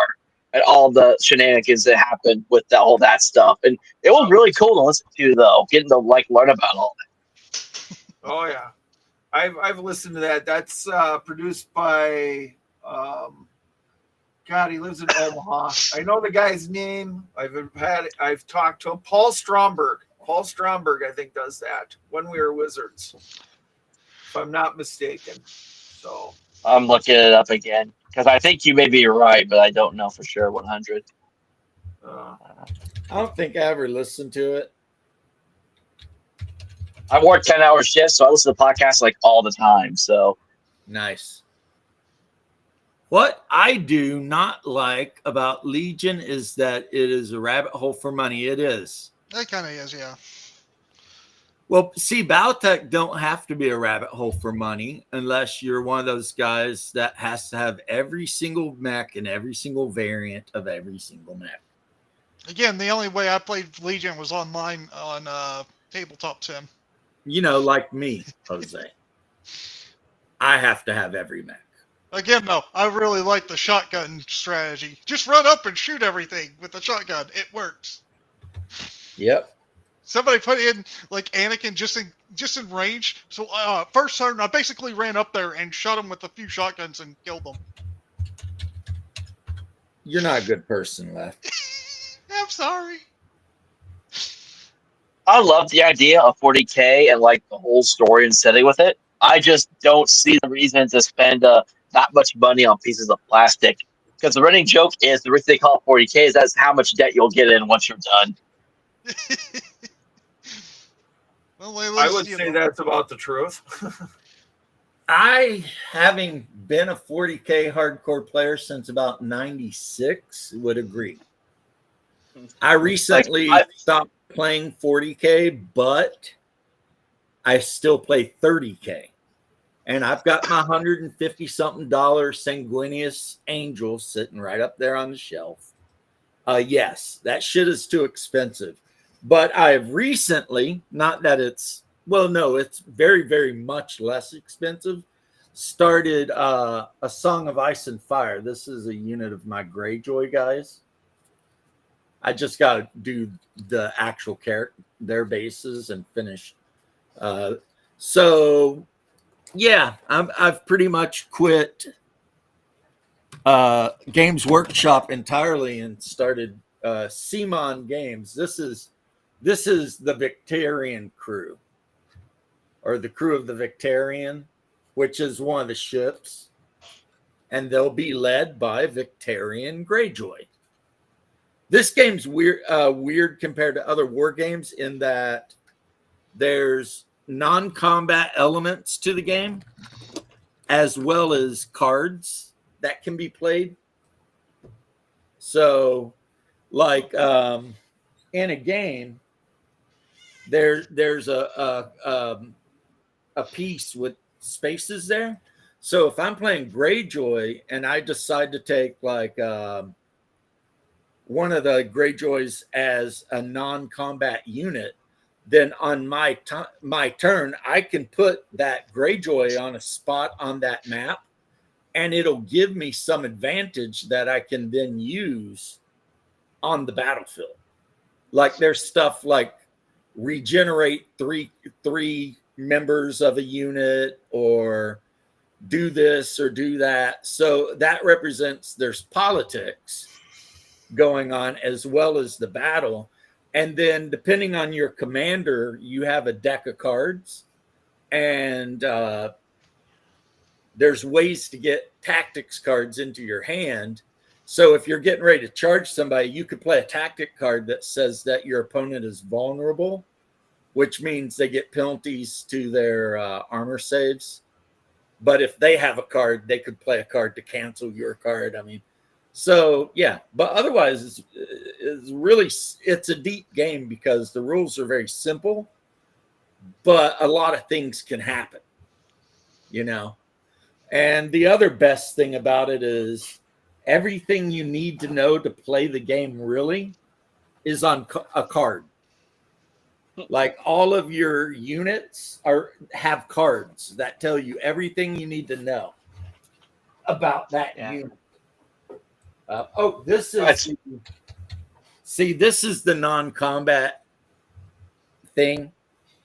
There's only one, and players can take turns put people on.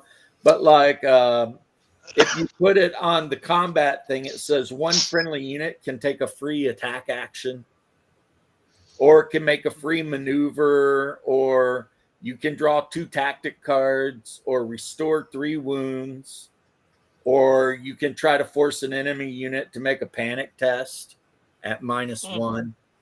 So, and the other good thing about it is, unlike 40K, it's alternating turns. I personally cannot stand war games where one player moves all of their figures and the other player moves all of their figures. That shit is lame. In this game, you activate a unit, you move it, then your opponent activates a unit, and you take turns back and forth until everything's been done. Yeah, like this guy right here, Mobius.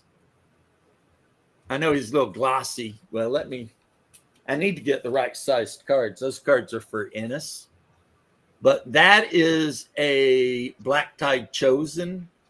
So you can tell how easy they are to paint because they're basically just wearing green and gray and their armor. But then on this side of the card is all the attributes and special abilities. So if I put that on the table, I can just put this card on the table edge.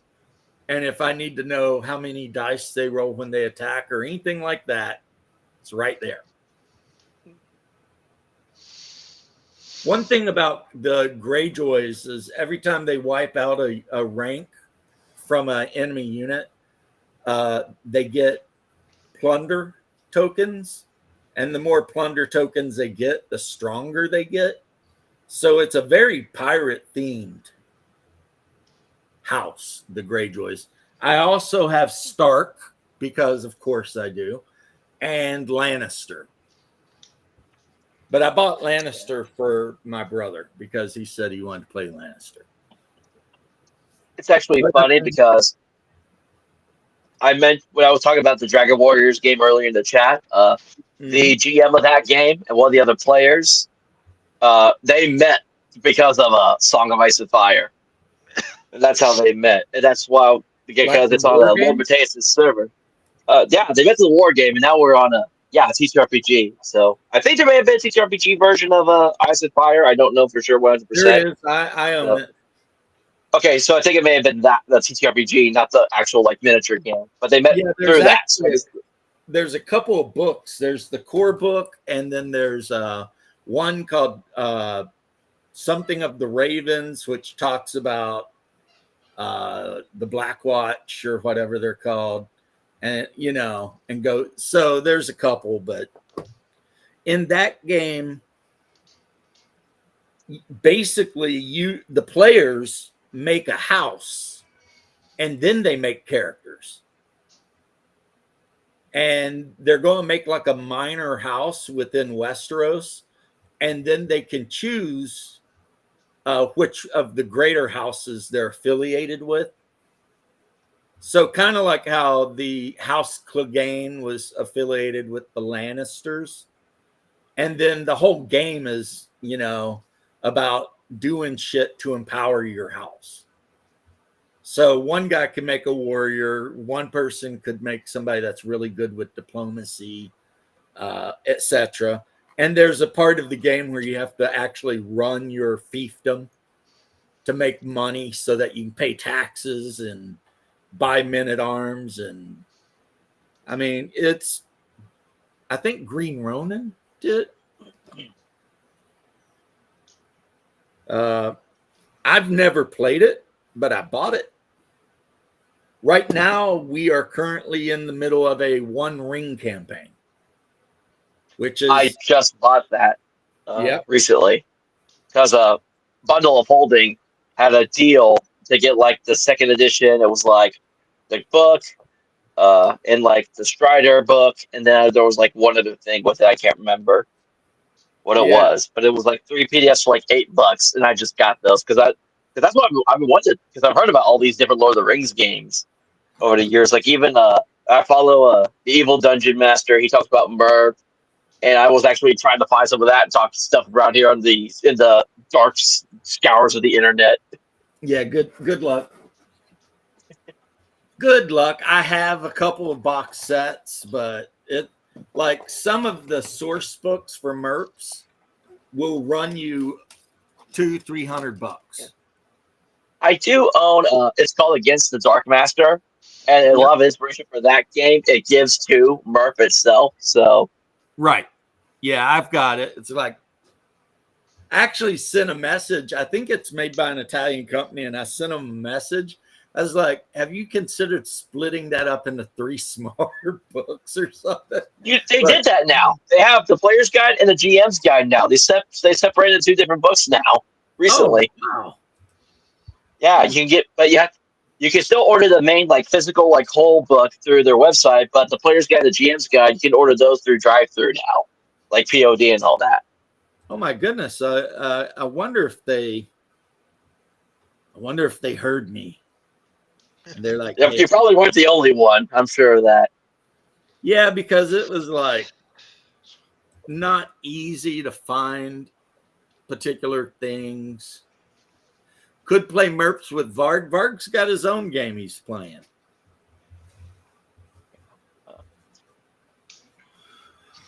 I actually thought that was funny because I mentioned a while back. So I am followed by both Jeffro and Varg of all people, and it's like I don't agree with them on everything, but it's like Varg will like and repost my stuff every now and then, and I'm just like, what the bloody Yankee hell did I do to deserve this follow from a guy who is like ideologically like opposed from me, basically? Because like usually we all see the shit he posts. He hates my guts because I'm Orthodox Christian and he hates Christians. Oh yeah, that was one of the arguments I got into him about. That was about the it was like the historical accuracy of the Bible. I think is what it was. Oh Jesus! I'm not even going to go. So, yeah, but I mean that was the only argument. Sorry. Oh, I was just saying he is definitely not a fan of Christianity at all. But he did kill a commie, though, so I don't know. That might redeem him a little bit. Yeah, I knew he killed someone. I have a copy of my Farag, and Role-Playing Unchained or whatever ran a campaign of it and said it's not a bad game. So, if that's what you're into. That Recon Quest one he recently released does look interesting. That one did catch my eye. But, yeah. The next game we play depends. The storyteller that ran the vampire game for our group has said that now that he's got all of his stuff together, he might be willing to take the game up again. So that could be exciting. Or we're playing Tauslanta, which would be exciting as well. Drag him up to Dave Kahn. Let him learn from Mark Reinhog, and then let him play it. Right? You're like, this guy wrote the freaking. He's the guy that was talking about possibly driving me up there.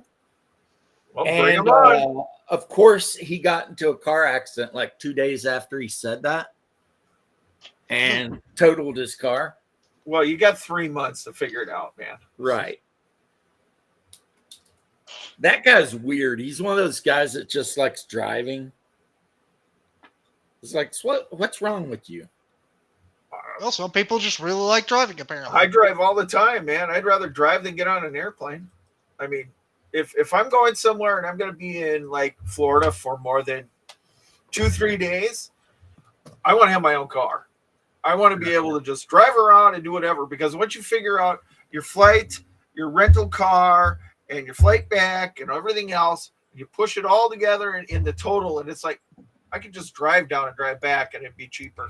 You know what I mean? So Yep. But you're right. It's months away, so we can keep hope alive. Now, Mobius, I got a question specifically for you, homie. What are you doing that's got Bear so pissed off at you? Like, What isn't Bear pissed off at half the time? he's I've breathing. never That's what it noticed. is. Mobius is breathing. That's all.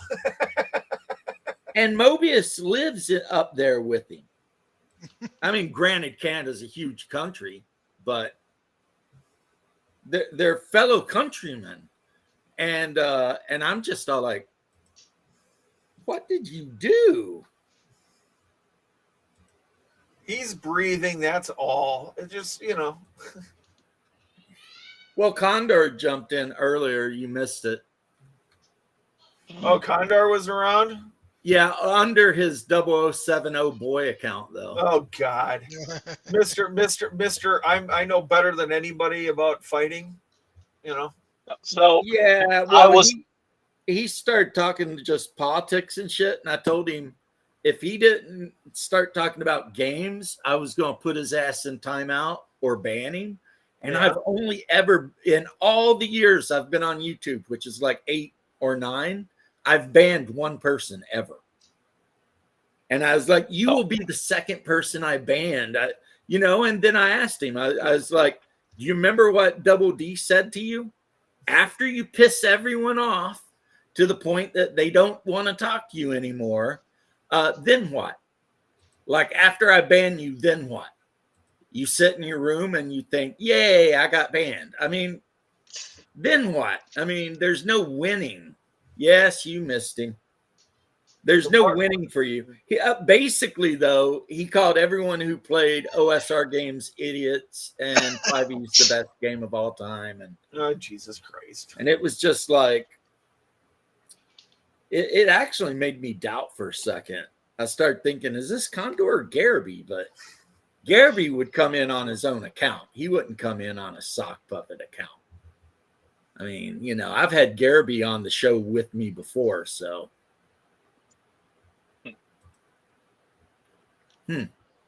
Called him a control freak. Well, I guess, I don't know. Well, I remember all I'm going to say is I hope you two make up one day.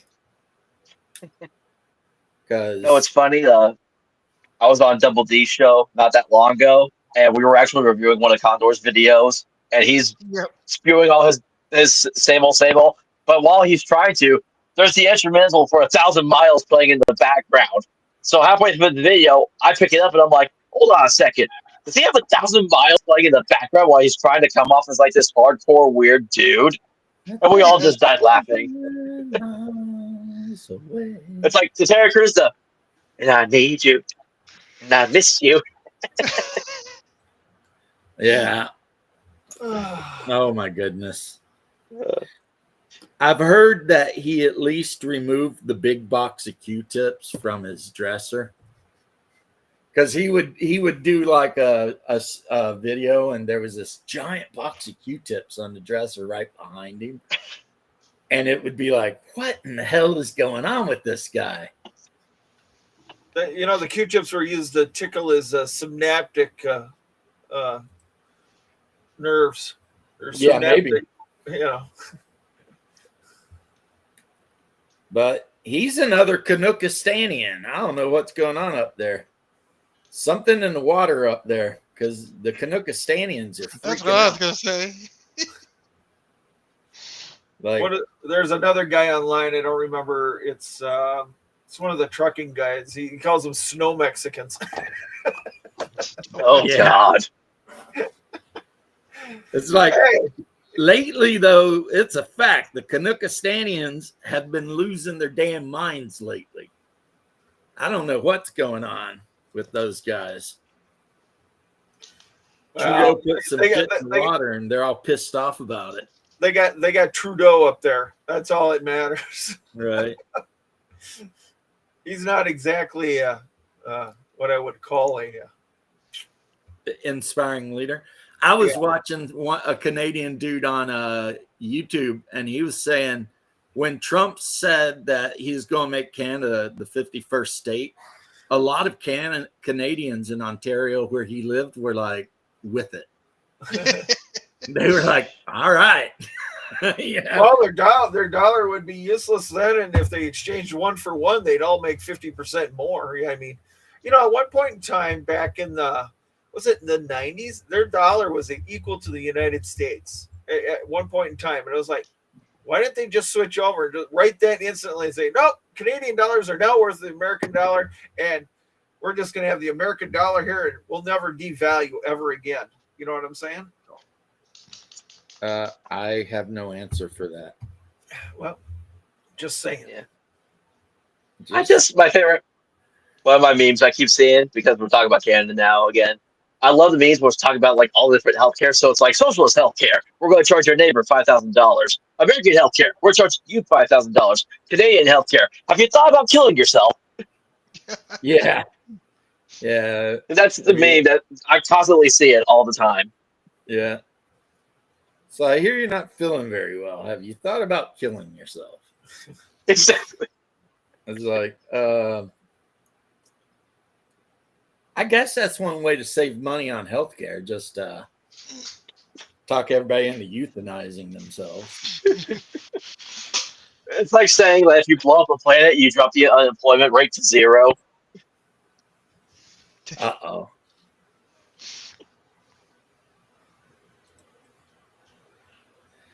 Yep. Oh, yeah, and someone gave Bear a BattleTech box set, even though he hates BattleTech. That's hilarious. Well, I keep telling sorry, go ahead. I was going to say, watch him read the rules and play a game or two, and then next thing you know, the Bears channel is just going to be nothing but BattleTech lore and shit. Just talking about mech designs and whatever. Oh, like There's a game I do need to purchase for one of my friends because it's a running joke. Have you all ever heard of a game called Horse Girl? no. What? It's one of those kind of solo card games where you're this woman who falls in love with this amazing doctor, but he will only marry you on one condition: if he transitions you into a horse. What? What? Is weird. That's a real game by Leyline Press. Well, Leyline Press, they're called. That makes sense, Yeah. actually. And it's a card game, and what part of the game is you're supposed to be able to mark your body with a Sharpie, including your lower areas. Okay then. I guarantee It's you one- the persons who worked on that game all had purple hair. Yeah. Oh, I'm pretty sure about it. Every one of them. Yeah. I don't know what it is with the modern, like, millennial left and, like, furry bestiality shit, but they're way into that shit. Yeah. What's actually funny is on X, I've been seeing this a lot more now, is a lot of like the people who would say they're either furry aligned or furry or are part of that community, a lot of them have come out more conservative and for Trump than anything. Like, because they're like coming out and say, we just like this, we want to be left alone, we don't like how it's going, so we're voting for this guy because of it. So I've seen like furry art of people showing like their personas holding like the American flag or wearing like Trump gear. There's some one that got really popular was it was Trump doing the fist after assassination attempt, but he's got furry bodyguards around him. Oh, God. Oh God. So it's just interesting how like the pendulum kind of swings a little bit there. Well, politics make strange bedfellows, someone once said. Mm-hmm. So I'll just leave it at strange bedfellows. But if they voted for Trump, I'm grateful, but they're furries, which means they're weird. Yeah, Already told him get painting. Yeah. we We can That's what I say they're said, too. weird, and we can still say they're weird and still save our country at the same time. Right. So it's like, I'm grateful you voted for the candidate that I think is going to do the best, but you're still weird. You're still strange. I still would not leave you in a room with my kids. But Fair other enough. than that, though, you know, I used to watch Mr. Medicare back when he was the internet aristocrat. And he would just take the piss out of furries and all these different people. It was the best. Yeah. Yeah. Then I think YouTube banned him like 5 times, but he's back again. Yep. Yeah. So you can still watch him. But anyway, yeah.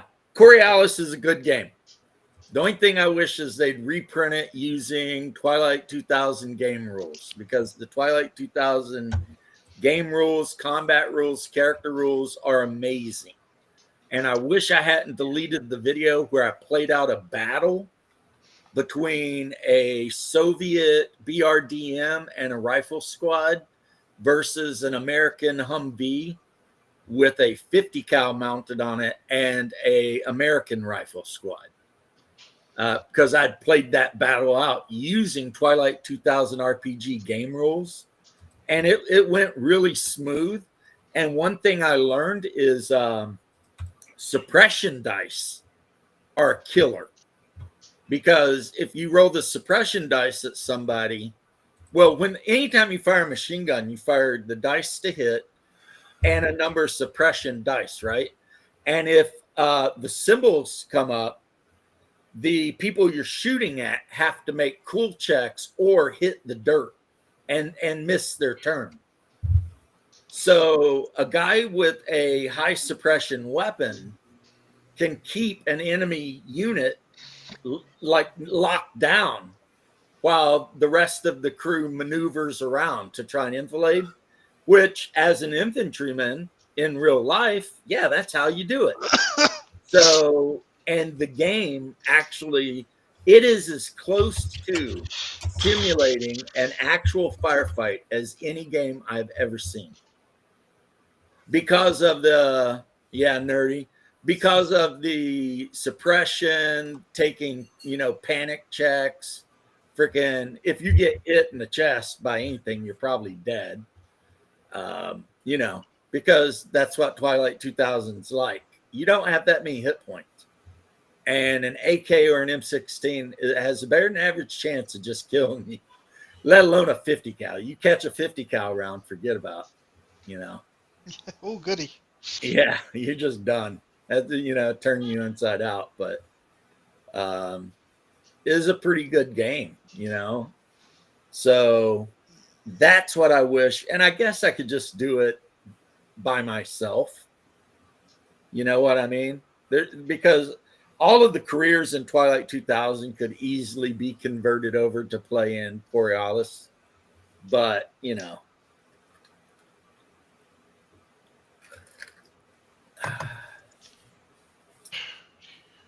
oh, when is Nerdy running a Rifts game? Nerdy, put on the spot. Woof. Mobius, are you wanting to jump into a Rifts game ran by Nerdy?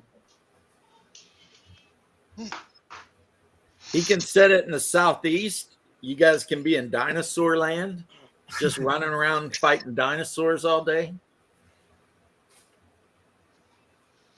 I had someone offer me to join their. It was the Palladium Fantasy Second Edition game, and then I bought Risk Chaos Earth a while back, and so I've been meaning to go through it. So,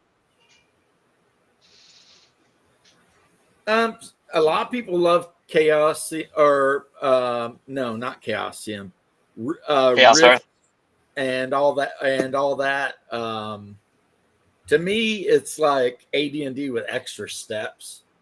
I like Chaosium. Well, old school Chaosium. Well, Chaosium's the one that does RuneQuest, and you're a RuneQuest nerd. And Call of Cthulhu. And Call of Cthulhu, which is absolutely amazing. I love 7th edition. except for I don't know if y'all heard about when they released the Cthulhu by Gaslight. All the the LGBTQ plus and pronoun stuff they threw into that. I know. You can't Yeah. use modern modern Chaosium. No, you gotta get rid of that. So I posted a meme that was a picture of Cthulhu, and I'm like, because we all know Cthulhu would not give a shit. So it's like, Cthulhu says, F your pronouns, basically, is what the meme went. So, Knights had Chaosium in it, and they haven't blocked me yet, surprisingly. Well, I would think people that have to have pronouns next to their name probably have pretty low sanity levels anyway. Yeah. So they would probably be the ones that were like members of cults trying to summon Haster or something. Probably. Yeah. I wouldn't trust them. You know? Like, now, if there was a company I wish I could buy out, it'd probably be Chaosium, so I could save their games from terribleness. yeah, Sandy Peterson.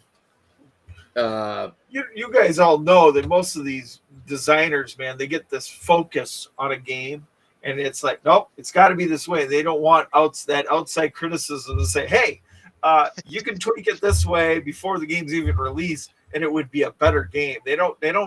A lot of these people don't go out and beta test this stuff enough. Well, Jake's Sandy gonna Peterson follow is a good guy. I guarantee you all the woke shit and Cthulhu by Gaslight was done by the editorial staff or some shit. Probably. Yeah, most definitely. The writers probably wrote a perfectly great game, but then when it went through the editorial staff and the what do they call those guys? The diversity readers or whatever. Yeah. The DEI hires, yeah. Yeah. Then all of a sudden they start changing shit around, and then the writer don't even recognize the thing he wrote. Well, I would take my name off of it instantly. I'd be like, no, I'm unsubmitting this thing. Forget it. I'm not, I wrote a perfectly good game and I'm unsubmitting it. Yep, but you can't do that because they paid you to write that game. Well, and they own the game. You don't own the game. They own the game because you work for them, and they said, hey, Vic, we want you to write Cthulhu by Gaslight. And you turned in the manuscript, and then the diversity hired people and everything else went through it and jacked it around, and now you're all like, damn, that's not what I wrote. But I don't want my name anywhere associated with it. But you already got paid. You cashed the check. So, go cry in the corner is what they would say. Yeah. My policy has always been, do what you want at your own table. If you guys want to do that, don't force shove it into our books. Like if we don't need it in the books, we can decide for ourselves if this is what we want at our table or not. Or maybe that's what I've always said. It's never been that. How about this? Never been that. How about you just make it an optional supplement?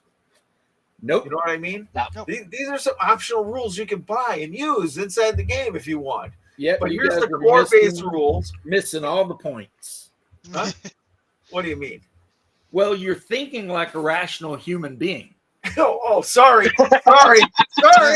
And that's your first. Oh my God! Don't say that, James. Hey, you're giving me a heart attack here. My mind is blown. Whenever you're dealing with these kind of people, the worst thing you can do is try to be rational with them because they're completely irrational. They don't care about rationality. They care about power. That's all they care about. Power and feelings. So you cannot use a logical argument against somebody that rejects logic. You see what I mean? So everything you're saying might sound nice, but guess what? It don't mean shit because no matter how good of an argument you come up with, they're just going to be like, nope. And that's going to be that. Because you hired someone into freaking HR and now your whole company is effed. Never been the to freaking a convention. Yeah, it's that scene where the guy's arguing with the donkey and Family Guy, and the donkey won't just admit he's wrong. Right. And that is unfortunately just the way it is. No matter, it simply does not matter how logical, rational, whatever your thought is. No, because putting that shit into the games is the point. Mhm. It's not that they're trying to be inclusive. They don't give a shit about inclusivity. It's that they're trying to push that agenda into the game. And if it kills the game, they don't care because they don't play the game or buy it. Mm. We've seen that already with the video game bullshit. I Yep. mean, Kingdom Come 1, which has been out for like how many years, For a while is doing better numbers than the new Dragon Age. now. Yep. Someone, a server I've been, they listed up. I think Epic Games, they do like they give like one free game every now and then, and I think Kingdom Come 2 Deliverance was featured as a free game to download, and everyone was talking about how good that game was for when it was made. And I don't have the technology capable of playing these new games. I have a 360. I play Skyrim. I play BioShock Infinite. I stick with those because I love the games. I love the story. So. Right.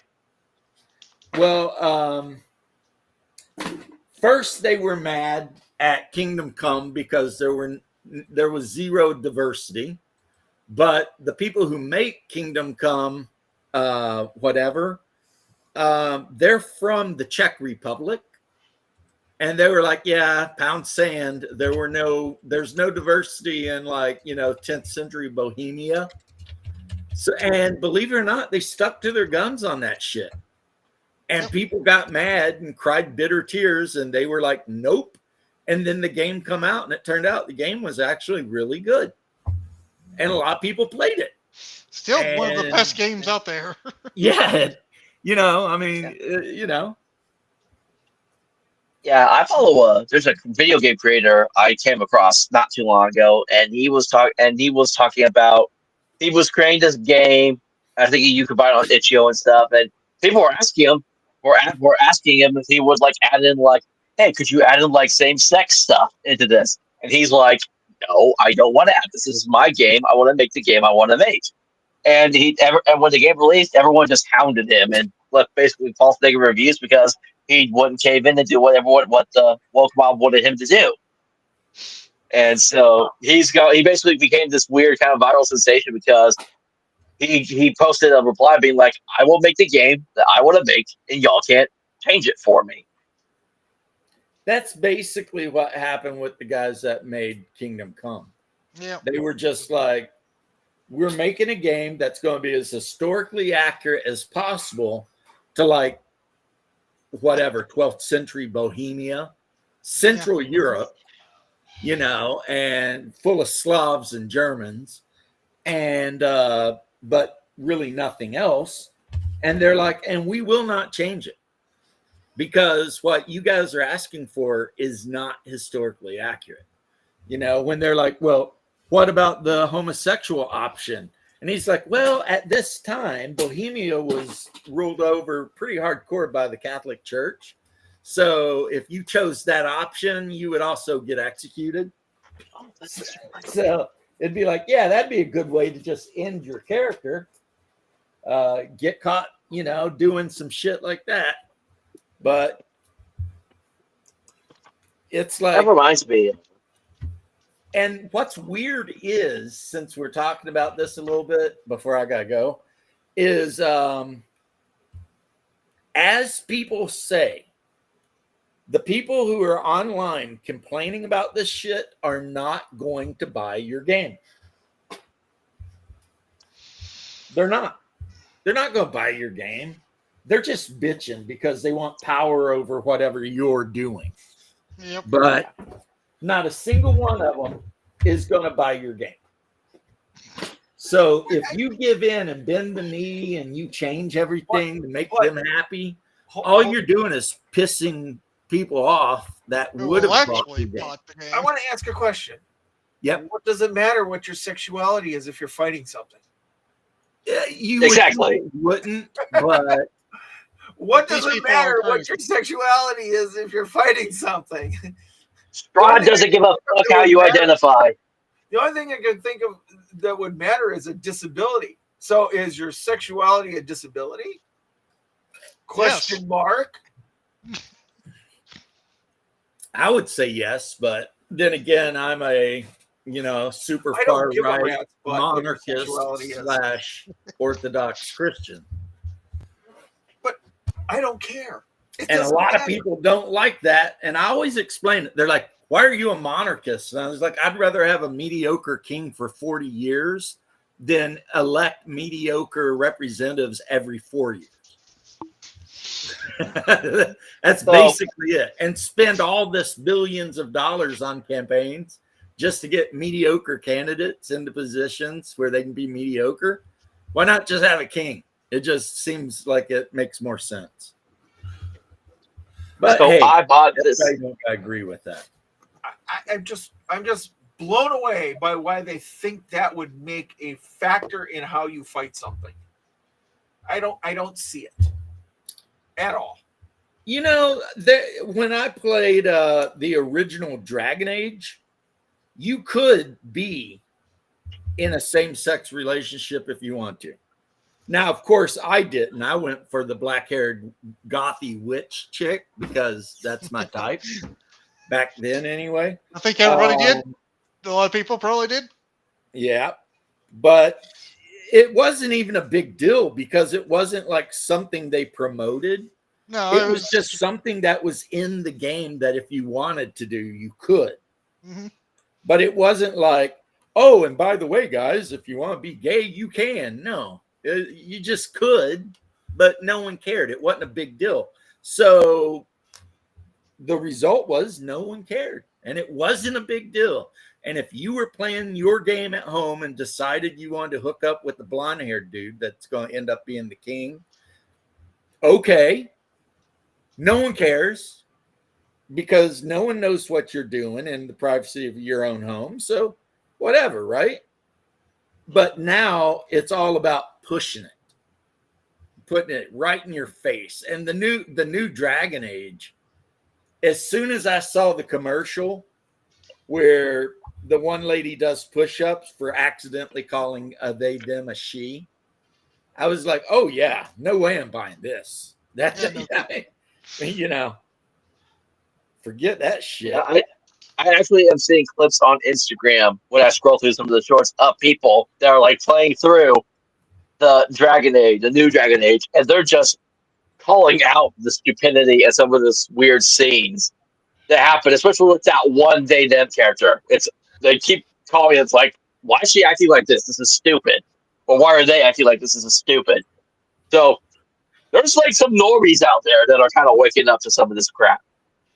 Well, like when the horn-headed they them comes down and her parents are sitting at the table and they're eating and she's all like, I've decided that I'm non-binary. And her mom's like, what does that even mean? And she gets all mad and huffs off. It's like the I'm trying to figure out why that would even. They have to get offended by everything. Why would that even be a thing in a fantasy setting? That's what I'm trying to understand of all things. And what sort of fantasy reality would things like that actually matter? I don't know. The only thing in my game that I would rule on is somebody had a disability, like they're in a wheelchair. Well, you're not going to be going at the underground to the Drow with a wheelchair. You're not going to be going. I mean, they're just implausible factors. I mean, it's just like, yeah, you're going to be the first one to get hit. You know. There was. Actually. Go ahead. No, I was going to just say, I actually, years back, one of my first games I ran was a one-shot that I did for Thanksgiving. One of the characters, and I allowed him just because it was hysterical how he played him, actually played as a drag queen. Played as a drag queen of that powers of some Egyptian goddess, and was just flirting with a butler, flirting with everyone. But it was hilarious how he was playing it. So I'm like, yeah, okay, let's see how this goes. So it's not that. So it's like, I don't have a personal gripe if you want to play that kind of character. Just don't make it like, if that's all your character is, what's the point of playing that character? Well, I mean, if you look at my new deck of curses that I got on Kickstarter right now, I have cards that like Oh, well, you want to be a cross-dresser. That is one of the curses in there. Your character picks it up, a sword, and he's a cross-dresser now. Or she is a cross-dresser. You know, I mean, it's just a curse that happens. I mean, but there's other things in there where I mean, even Gary Gygax at the time had the girdle of femininity and masculinity. You know, and just boom, your character now is a female, or boom, you're a male. Yeah, it was like it reversed whatever your sex was, you become the opposite. And then like it couldn't be removed hardly ever. It was like, yeah, you needed a like a 12th level priest to get it off. It was a remove curse spell, I thought. But okay. It might have been a wish spell, because some of his magic items were just horrifyingly mean. But I mean, that was Gygax. Gygax was not a believer in fair play. Nope. Oh, he was a believer in fair play. It's just that he had to add some elements in there for, I could call it the hilarity factor. I got my paladin right now in my group has got a I don't know what it is. It's where your hyperpigmentation, where every day he gets darker and darker and darker and darker from, he was white dude now, but in a couple of weeks he's going to be so dark it's not even funny. His pigmentation is going to be so dark. Reverse Michael Jackson. Yeah, reverse Michael Jackson tomorrow. Like a Uncle Ruckus. He got that reverse vitiligo. About the masculinity and femininity, I actually made that joke item in my game, but a less severe version. So I have an African American neighbor, and he's actually a big nerd fan. And he was talking about a con that was happening, and we were talking about cosplay. And I told him, you would make a great Uncle Ruckus, and he just died laughing.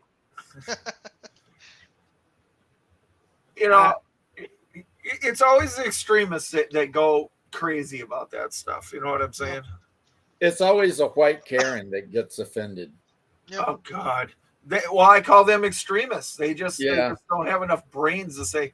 They don't have enough brains to shut themselves down and go, you know what? If I give this person attention, then they're going to feed on it. You know what I mean? So that's why I just ignore people like that. It's just like, I don't need to listen to you. Well, like I've told you, when I was still working at the department, we cracked on each other for everything, just nonstop. Like I was always calling the engineer that was Puerto Rican a Mexican. I mean, and he probably tracked one back at you, calling you translucent or something like that. Oh yeah. I mean, he was like one of my best bros, though. You know what I mean? Yeah. It was just we would just crack on each other sometimes between calls. My best friend in high school was Hispanic. I mean, I heard everything said to him. I was just like, yeah. Well, he deals with it. My best friend when I was in high school was legally blind, and then I'm autistic, and so we were constantly riffing each other for our disabilities all the time. My best friend in high school was my brother. Because he was like a grade behind me. When you're good friends like that, I mean, you can say things. I just like, I have a friend that calls me a wop all the time. And I'm just like, okay. I call him a fat Norwegian. Just sort of, he's Norwegian. He was a little chubby. I called him fat Norwegian. He called me a wop. And we just got along, people took offense to it, but we didn't care. It was before. I know Italians get pissed off when helicopters fly over. Because the big rotor goes wop, wop, wop, wop, wop, and the little rotor goes guinea. Well, you know what? Why? James, I'm going to take offense at you. You're a racist. Without papers. Yeah, it's without papers. And guess what? Does your friend have to get a bucket of mop since you're a wop now? Guess what? It was the truth, though. My grandfather did come over without papers, so he snuck in through Canada. So, see, whereas, like I was saying, my family came to America before America existed. On my paternal and maternal side, both sides, they were in America in 1750 to 1760, depending. All right, James, you got to pay all those reparation payments because your guess. family had to have been slave owners. On my maternal side, yes, they were. Well, yeah. And what's crazy is on my paternal side, they landed in Williamsburg, Virginia, immediately moved to Pulaski County, Virginia, and then they still live in Pulaski County, Kentucky. Because when they arrived in the country, Kentucky didn't exist. It was part of the Virginia territory because Virginia went all the way to the Mississippi. Yep. And it included part of Ohio, Illinois, Tennessee, Kentucky. So those assholes in 1750 something landed in this country, moved through the Cumberland Gap into Kentucky and stayed there. And never left those hills. They stayed right in those hills right to this day. They still live there. Well, I can rightfully say, but through all my records, it says everybody came over after the Civil War. So anybody comes back to me for reparations, I'm going to just say, yeah, I got genealogical proof here. Right. I can't say that, but I can say that I did have Yankees that I'm related to that fought in that war. And half of the towns in eastern Pennsylvania are named after my surname. So I feel like I've paid my dues. There you Have go. you paid Well, I your just think it's just another way to get money out of the government that the government doesn't have. You know what I'm Right. saying? So I think I'm going to have to head off here, though. I'll see you. Yeah, it's All right, about well, time to end it anyway. It's been over 2 hours. My wife. I got to head off too. So So I need to go see, make sure she's still alive. See you then. Yep. oh, she's still alive. It's only 4:35 over there. She's probably cooking up something vicious to get you fat. Nope. No, She's actually I just want to sick. say thanks for letting me on, James. It was great talking to y'all, and maybe hopefully I'll be back again for some more conversation. Anytime. If I'm ever like on and you see me on and you want to join, you're allowed. All right, y'all have a wonderful IROCs day. and Firebirds, you know that. Happy New Year, guys. Yep. have a good one.